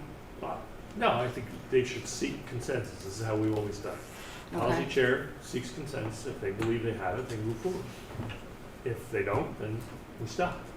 But it's not a vote, but it's not my job to do that, it's the committee chair. That's how I think it should be.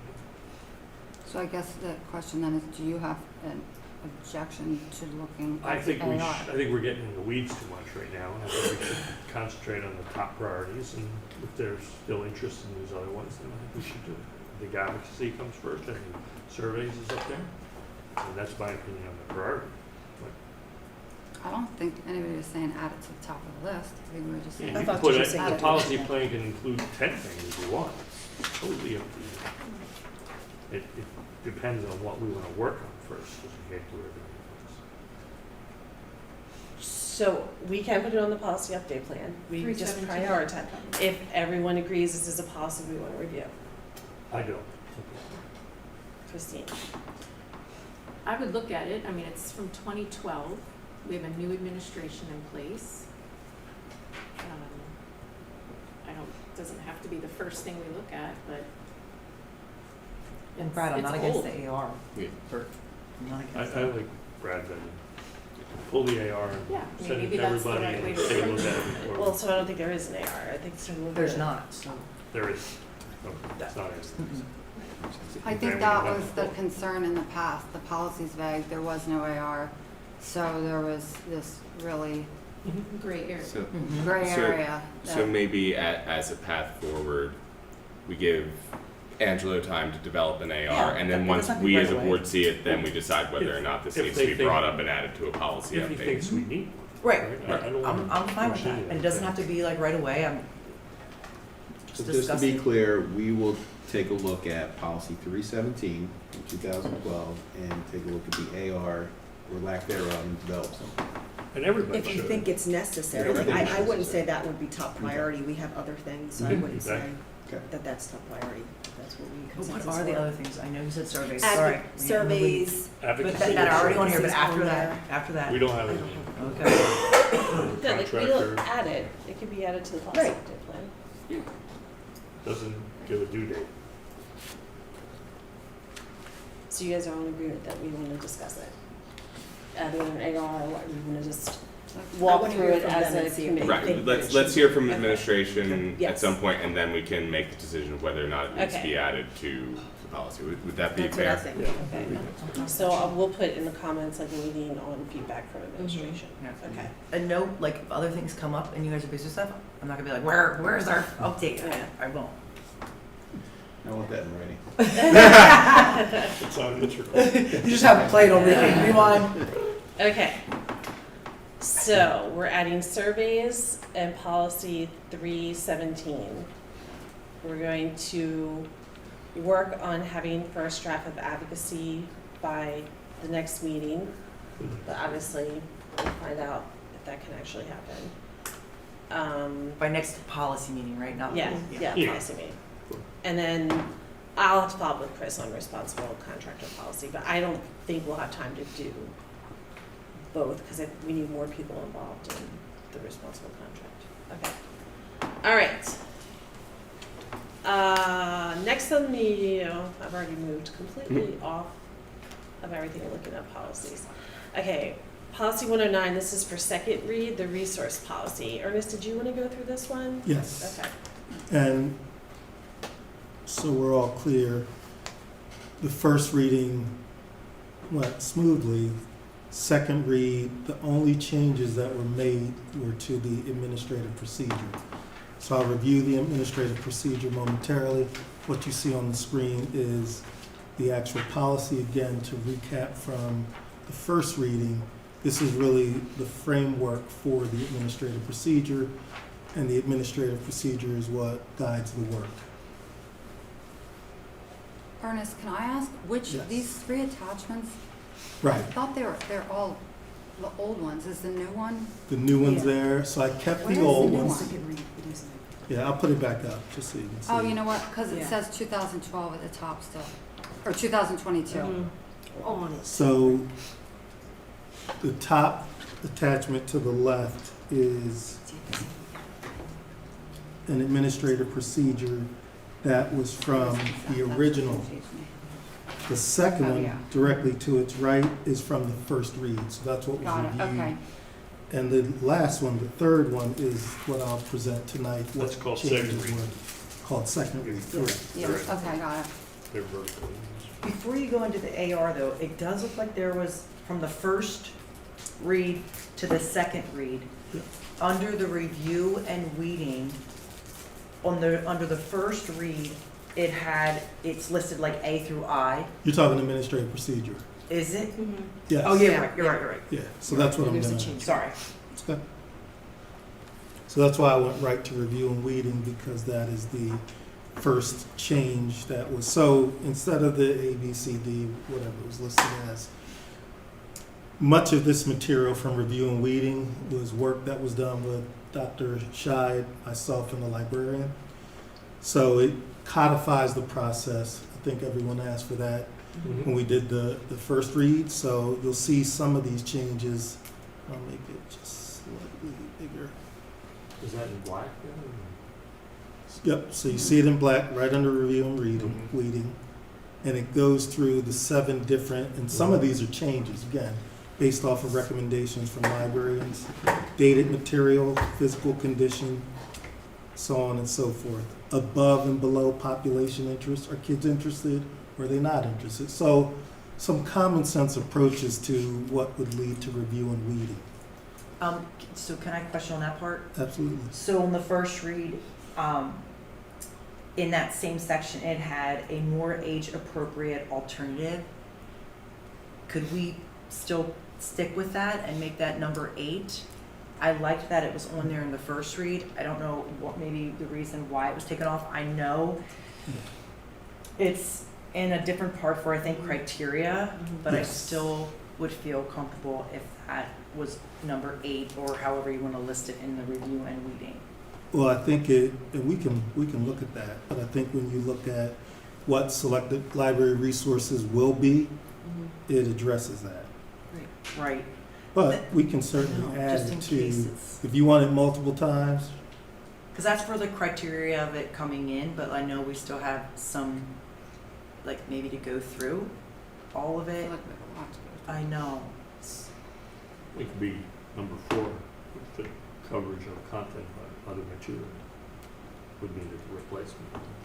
but if you want it more explicitly stated, we can certainly do that. through. I would like to say Sorry, age where appropriate. does it say even in the selection process around age appropriateness?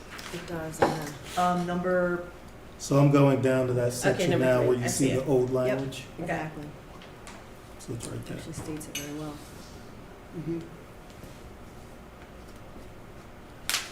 So I'll move back up. The rest of the content really speaks to the process and what that looks like from beginning to end, beginning being weeded material within our library management system. There actually is a system for review and weeding that spits out reports. So that's what this directly addresses. Well, so that'll be on the agenda every month. Correct. Every book that Yes. is- So this is the language that was not embedded in the policy, because remember, we just developed this administrative procedure. This was the language that was not spelled out clearly. So again, Dr. Scheid, myself, and the librarians worked through exactly what it looks like so the public will know what we see on our end as an administration. And then the final step, which is, if you look at the end, we have minimum standards for how long we keep this information, a minimum of 5 years. And then there's information about the form going to the facilities agenda and the board meeting agenda for final approval. So again, that level of transparency to the community, which is, I think, what everyone was looking for. That's good. I like that. So credit to Dr. Scheid and the librarian for helping to codify some of this. Another significant revision from the first read, let me get there, is under reconsideration. And so if you look at this, and it's not highlighted, but now at the top of the page, I see. there's a time frame. So we corrected, we made changes to reverse the 30 school days and 45 school days for the superintendent to notify the public on the challenge process. But we felt that it was important to add some language. If you look at that paragraph right at the top, add language about if we're inundated with requests to read a certain number of books at one time. We have a standard of if there are 3 books that come in simultaneously, and we're reviewing those books, if there's a fourth, fifth, and sixth book, we pause on that fourth, fifth, and sixth book, we focus on those 3 books, and we follow that time frame. And we follow that time frame. Once we finish reviewing those 3 books in order within that 30 to 45-day window, we start on the next series of books, and the clock starts ticking once those 3 books are reviewed. And again, this again was in the spirit of transparency and to support the committee that's reviewing these books to ensure that they have an appropriate amount of time to conduct the review while more books are coming through. And again, this is really about a safeguard for the process and ensure we're following our own procedure. So can I ask, Sure. well, 2 things. So the 21 or 22 books that are under review, obviously 8 of them are the ones that there was a big email chain about, and then librarians found the other, 14. Where will the board, because we didn't even know about the other 14, and then the community know that these books are under review? How will that happen? And then the second question is, how will it be determined if while something's under review, it either does or doesn't remain in the library? I mean, obviously the way we did it before was the superintendent would get consensus from the board, remove this until the review's done. But I don't think it says that in here. Looks like I it don't stays in see. the library. That's what I'm reading? Is that? There's no, And it comes out. It doesn't say that it stays, Right. but that, right. it doesn't address that. So if we want to address that and say that when a book is under request for reconsideration, it gets removed, we can add language in there that fits that. Or if we don't want to do that, then we can add language. So we need specific language regarding that right now. I don't think a decision has been made where the board has really weighed in on that. I hate to say it, I think it almost has to be on a case-by-case basis, I think I'd leave it up to the superintendent. If he thinks this should be pulled for review, then he has the right to do that. I don't think, obviously, the board doesn't have that right, but I think if we go a little deeper on this, let's say we receive a challenge on a book. The book's in there in the first place. So if we receive a challenge and I arbitrarily remove that book, is that fair to other students who may want access to that book? So, but if you realize that this is something that's going to fail, that you think it's going to fail, you may not want other people to see it. Right? but what you may deem as inappropriate, for whatever reason, You're, other parents may not deem it to be inappropriate. So do we want to just arbitrarily remove I think while we that's, go through the 30 to 45-day process? Because that book's already in there. well, I think it depends on the book. There are That's- certain graphic novels it's a we judgment have that call. absolutely shouldn't be in there, and everybody agrees who knows Mhm. about them. So, I wouldn't want them in there for 60 days. Let's say they're the 5th book that things put in. There's some material just shouldn't, it's 99% of people are gonna agree that shouldn't be in here. Yeah, we'll review it for the sake of following process, but I'm not comfortable with certain stuff staying in the library. Once we're aware of it, it just should be addressed. I think, but. well, that's why you give the discretion to the superintendent. Do you want that discretion? Well, I'm fine with that, or I mean, it if still Dr. has to be Bolton didn't want that reviewed. discretion, he wanted the board to say, yes, please Still has direct me to remove it reviewed. then. Still has to go through that process, but, yeah, I don't think you develop a rule that fits everything, that Legally, you you always still do it have this way or consensus always to do do it that. that. Huh? Legally, you can still have consensus to. I'm fine with either one, as Yeah. long as there is you have the authority, whether you want us to be involved or not, to remove certain books, even though the review hasn't been done. When it's clear they're really inappropriate or egregious or To I go, feel like that's opening a dangerous opening Pandora's box on this, because it could still end up exactly like what happened, where even if Angela says, I don't think it should be removed, and the board thinks it does, Still has to. we're go through. right back to what happened. No. We shouldn't have that. Yeah, that's what I mean. Like, No, it's we're not, because it has to go, if we don't follow, we have a policy where they Yes. have to be reviewed. I don't think that It was it Right. should be ignored, up to that's us. not That's what I the mean. issue. The issue was that it was ignored, this would go through that process. But the hard part is because there wasn't a process with how the books that are in there now, how do we go through with ones that are being challenged that are very, like the last review was like, quick, we need these things here. So it's almost like we're not starting fresh and books are coming in and then there's a challenge and there's all these things. So if there's ones that are on our shelves that I get what you're saying, like, if we have the policy, we have the review, but there's, who knows, you know, the old policy was in place for 2 years. 2 the books years, are still there. and the books were still there, and they would have violated that, so that's where, But if I see what you're saying, like, we have this policy, it's in place, let's go forward with it, but there's books that have gotten in without any But check. I would like to look at this optimistically. If the Right. policy 109 is fully revised and we have these checks and balances for the procurement of books, where the principal, Dr. Scheid, librarians, that we won't have the same frequency and intensity of challenges. Now, last year, we had one challenge, and it came on June 17th. Now, and I've asked, that Ernest add this guardrail, if you will, for the number of challenges we deal with, so we're not getting bombarded with challenges and then we can't really run the school district day-to-day operations because we're in committee with library books. So another question, or did you have a question? Sure, You I wanted to just- ask it? Right, I just want to try to have a clear understanding. We started with, if a request for reconsideration comes in to Angela's office, what's our position? Where do we want to land on the idea of, do we then remove that book once the challenge comes in, or the request for reconsideration, to use more specific language, or do we leave it on the shelves during that potentially 45-day review? Or 45-day response time for Angela, 30-day committee review.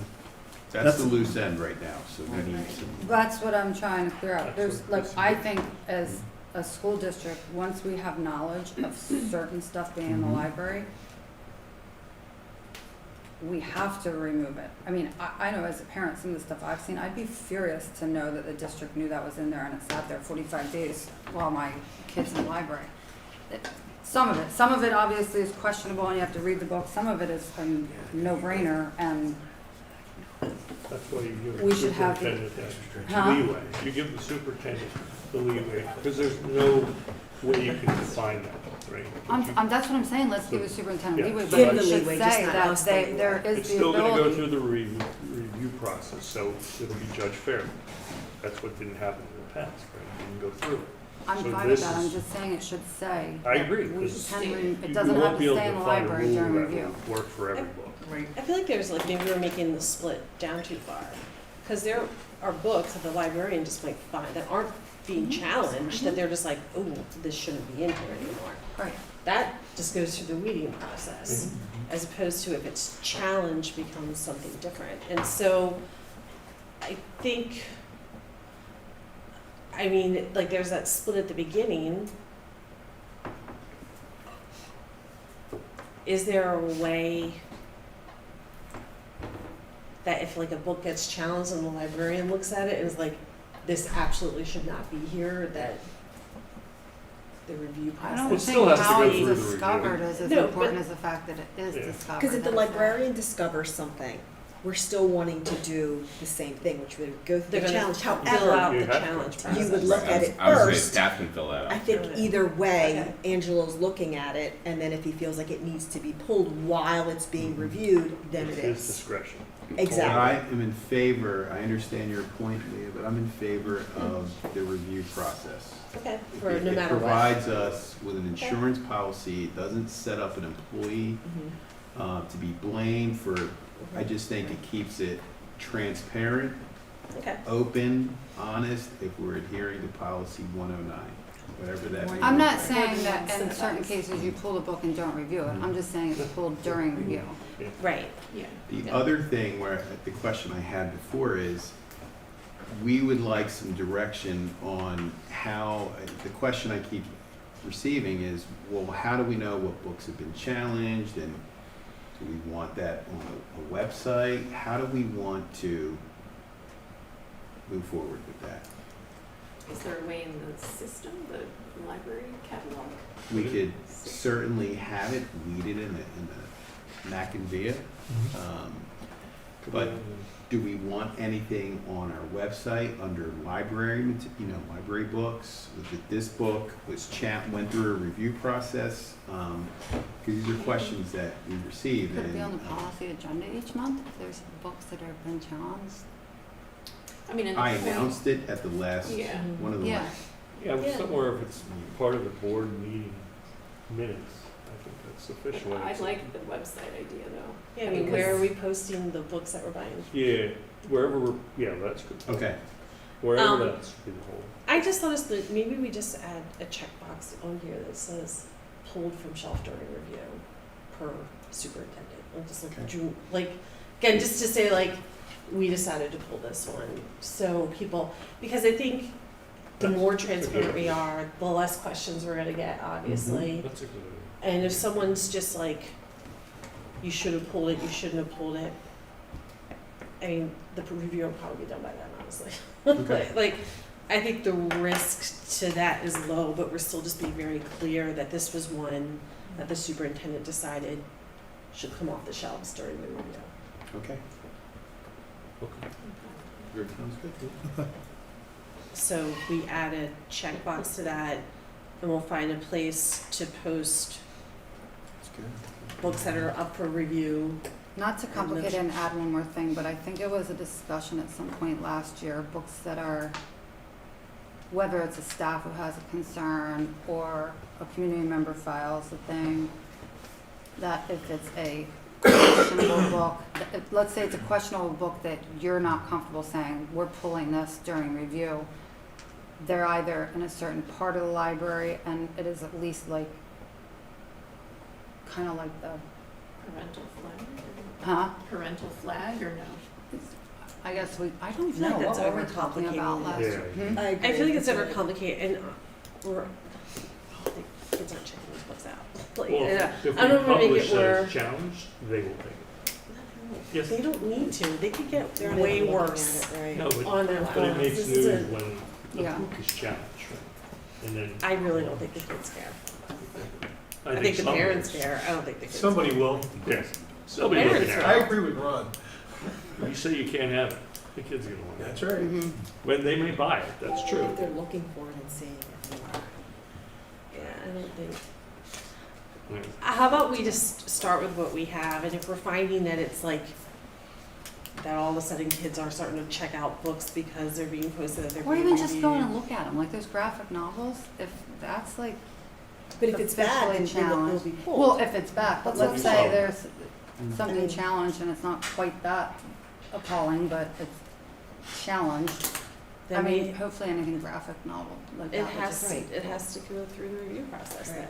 Right. I don't wanna start splitting hairs on like the in-betweens or something like, it has to be like very obviously something that we wanna pull, which even that, I understand, is difficult to define, so it's not like it's any clearer, but versus, oh, well, we'll keep it, but you have to ask your parents, or, well, like, I don't know if we need that many layers just yet. I think I'm good. Well, let's I start trust where the we're, that's fine with what we have. Okay. Okay. So we're going to work on posting books that are being challenged and like what happened somewhere. You haven't decided how you wanna do There's it. Figure something out. Yeah, Try to keep it simple. and Just create a tab on- how we're communicating what's been decided.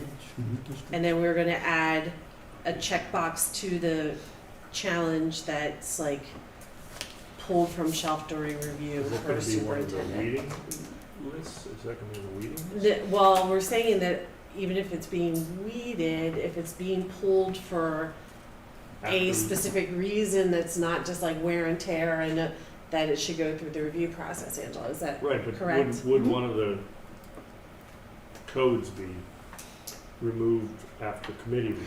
That's a good point. That Because that then would it be an says, hey, you easy did way this. to avoid the Mhm. 45-day review thing. No, We have- I mean, after it's done review, when we weed it, we just check that number 9 or number 10, removed after review, Right. and then we. Oh, on the and then weeding weeding log. log. weeding On the log. reading That log, should though, be an I'm error saying code or books whatever. that are, if we have age inappropriate on that list, and the librarian says, this is age inappropriate, therefore I'm weeding it, that wouldn't have to go through a 45, it'd be one less thing on your list. Do you know what I mean? Like if the librarian had the option, if one of those things, reasons for weeding was, this is age inappropriate.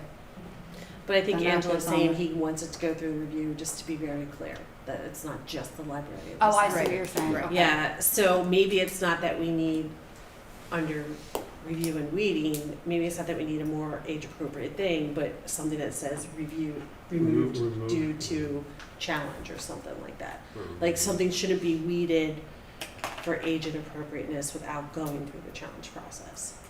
So once it's challenged, if they decide So to now we remove don't it, trust librarians to say it's age inappropriate, just says age We appropriate. want to cover. I think it was that just to be very Consistent. transparent, that there's not just like one person deciding it. It was, I mean, the That's correct. committee Yeah. is made up mostly of the librarians, like, Yeah. it's just trying to make it not just one person. I think more than I one think set of that's- eyes is good. Yeah. Okay, so the reason we'll add to the weeding and review will be removed per book review process, or I don't know, Mhm. something like that. So not, doesn't have to be the age inappropriate reason. Does that make sense, Ernest? Affirmative. Alright, Affirmative. I will take very much as a yes. Yes. Okay. Any, is there more that you want to go Wait, through? I gotta go back to that. So let's Yeah. just say the librarian sees a book that she believes or he believes is age inappropriate. We're saying she can't read that book, even though she sees that it's age inappropriate, unless it is challenged publicly? She can fill out the challenge. Like I said, it'll just go Okay. through the process. So as staff, Okay. like she can be like, I want this book to be reviewed. Okay. And then Angela would have the right to be like, yeah, let's pull it off the shelves to review, or it can stay Okay, on. Like it alright. would just, it's just following the paper trail and the process, Okay. which doesn't have to wait for someone in the public to. Right. Like anyone can do Right. it. So any staff member, in essence, Yeah. a math teacher could come down to the library, see a book and think, wow, how did this get in there? They fill out, complete Okay. the form for reconsideration. Right. Goes to the superintendent, and that process starts of a 30-day committee review, and Angela has 45 days to respond to, not a community member, but that math teacher that saw the book. Yeah. Sounds transparent. So those were the changes to the administrative procedure. We have a little bit more work to do, and we will add that language. So with the whole like first reading, second reading, we approved the policy, not the AR. So the next step is that we put the policy through for second read and approve with the AR changes that we just talked about. That doesn't need to pull it back. Okay. Can I go through a couple of questions that we got from community members last time? So, what's this one asking? Here. Okay, so is there a time period for review and resolution of a reconsideration request? Yes. Yeah. We listed that, right? Mhm. And it begins the day of receipt of request? Unless it has School like the day. three. School day day. has to be in session. So, Yeah. for example, the last review request was on June 17th. The clock really wouldn't start clicking because we don't have students Yeah. in session. Okay. And it was defined, it is defined Okay. in the procedure. It's more clearly defined now. Does the superintendent have discretion to overrule the recommendation of the committee? We do not have any language in there regarding the superintendent's ability to reject the committee recommendation. Nor would I want to do that. Okay, I want to okay. trust the process, and I don't think it's, unless it was something so egregious and what I would deem to be harmful to our children, I would want to just respect the committee process. Okay.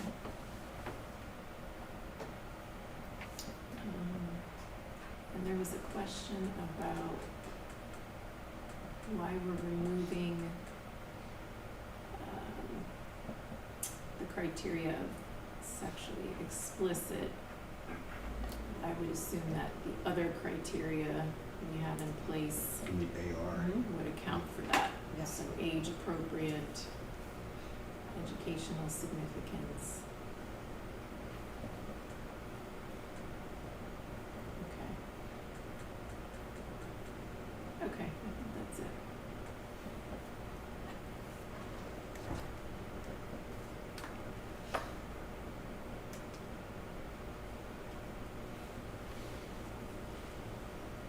Anyone else have questions or comments around the AR on the policy?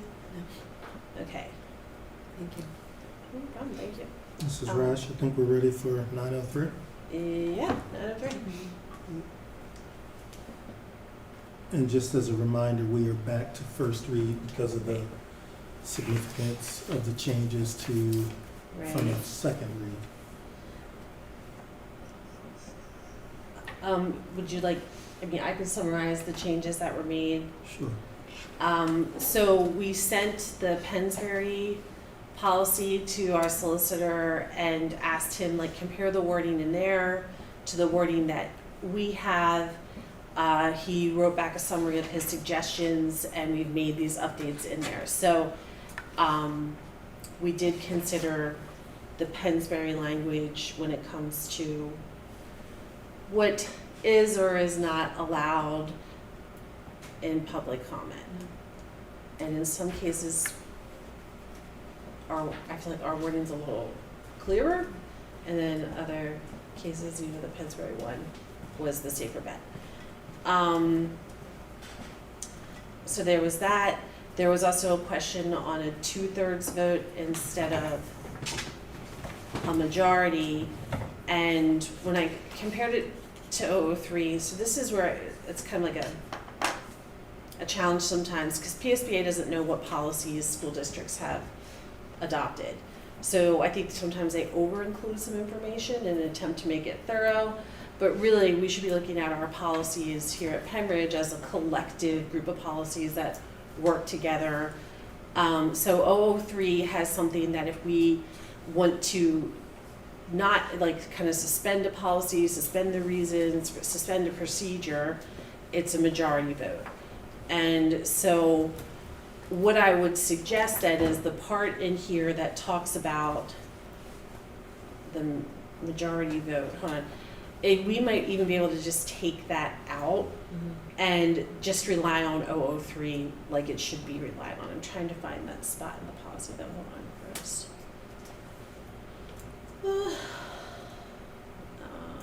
Public health. Waive the board its rules regarding public comment with the approval of the majority of those present and voting. It's on page 4, Thank you. number 6. Okay. So an option would be is that we can take that out and just rely on 003 because it would have to be a majority anyway. Or we keep it in and it's in both places. But I'm more concerned if we have 003 saying that these sort of things are majority and this policy saying that it needs to be the supermajority. And I like the decision to use 003 instead of this, because 003 gets a little bit more specific Yeah. about what circumstances. Yeah, like That would be emergency, okay. I agree. It's Yeah. okay. Yeah, well, So do we want to put 003 on the policy review plan, Mr. Merkel? But I don't think 003 needs to go onto it because so the language is the board may upon a majority vote cause to suspend at any time the operation of a board procedure or policy provided the suspension does not conflict with legal requirements shall be effective until the next meeting unless an earlier time is specified by the motion. Board procedures and policies may be adopted and amended in a single meeting in an emergency situation. An emergency situation shall be defined for purposes of this policy as any situation or set of circumstances which the board has reason to believe will close the schools or jeopardize the safety or welfare of the students and employees. So as long as that's the only time where we're potentially able to invoke that, I think that's okay. I think you would want a supermajority if there are other times where it is acceptable for us to circumvent our own policies. Just remember that was used, 003 was used to pass the social these other things. 003 was Yeah. used to pass policy on first read. Like Pass it didn't, policy it didn't go Okay. through second read. So which- then maybe at some point it is worth looking at, right. but I think it's down the line. Yeah, I agree. Yeah. The Because question if, is, how do you if define it's emergency? used in that way to not be that specific set of circumstances, we need to make it more specific to that set, I think. 003, yeah. Okay, so just to be clear, we're gonna take out number 6 here. And then the second one is a little bit different, where if Ron stops a comment, we would have the opportunity to overrule it if the majority, and I'm not sure if that specific example is covered in 003. Like us saying, so here it says where the presiding officer's ruling regarding public comment is disputed, it may be overruled by a majority of those school directors present. So if for some reason, which none of us can even think of, that we would stop someone from speaking and they dispute it, we could in the meeting vote and say we either back up Ron stopping them or we disagree.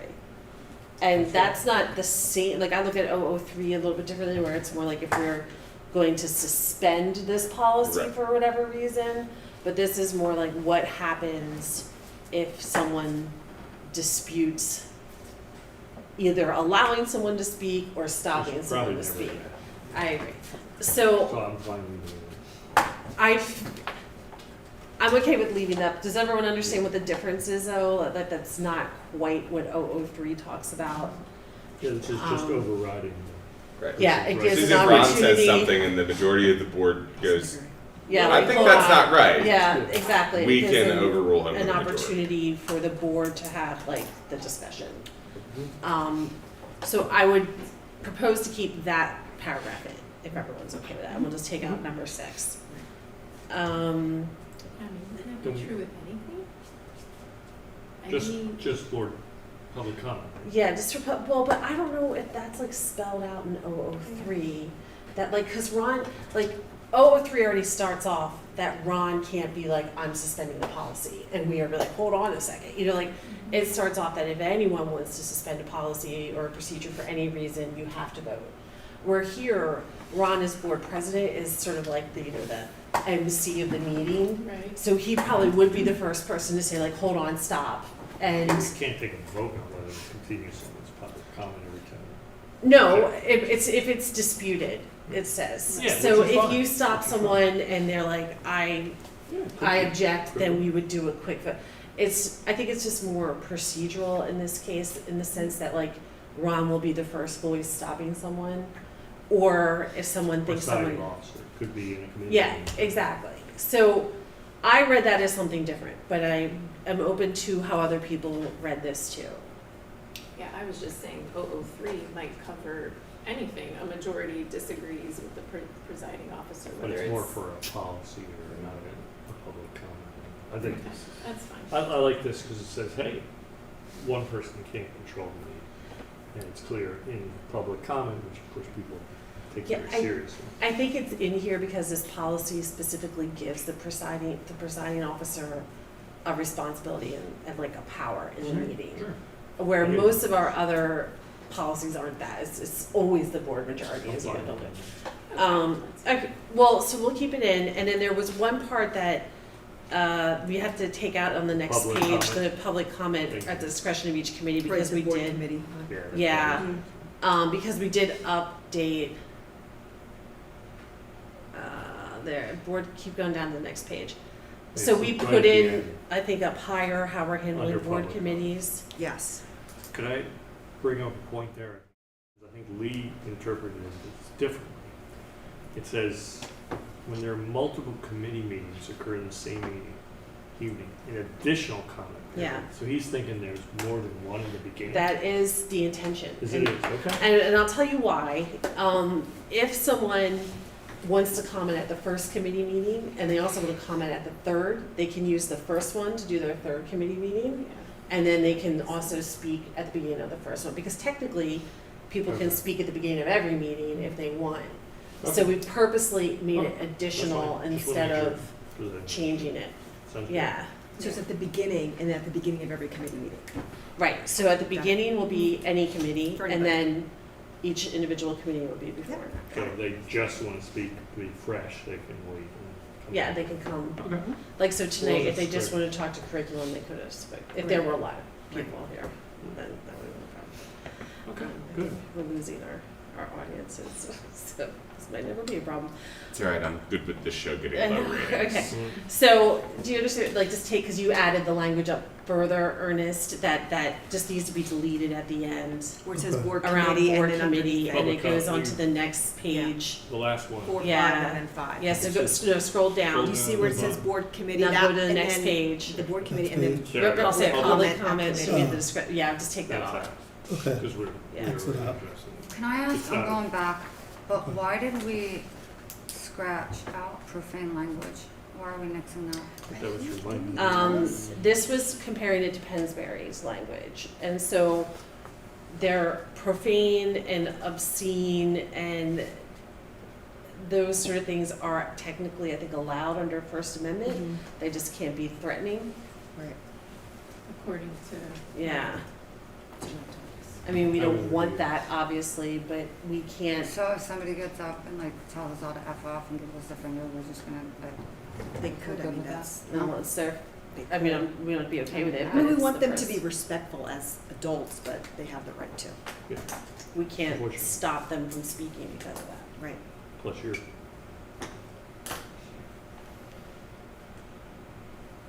I mean, there's always actions that can be taken, you know, like, whoever the presiding officer is can halt comment and be like, will you please not, like, ask them to stop, you know, and keep going, but we can't take their speech away, like their time away from them.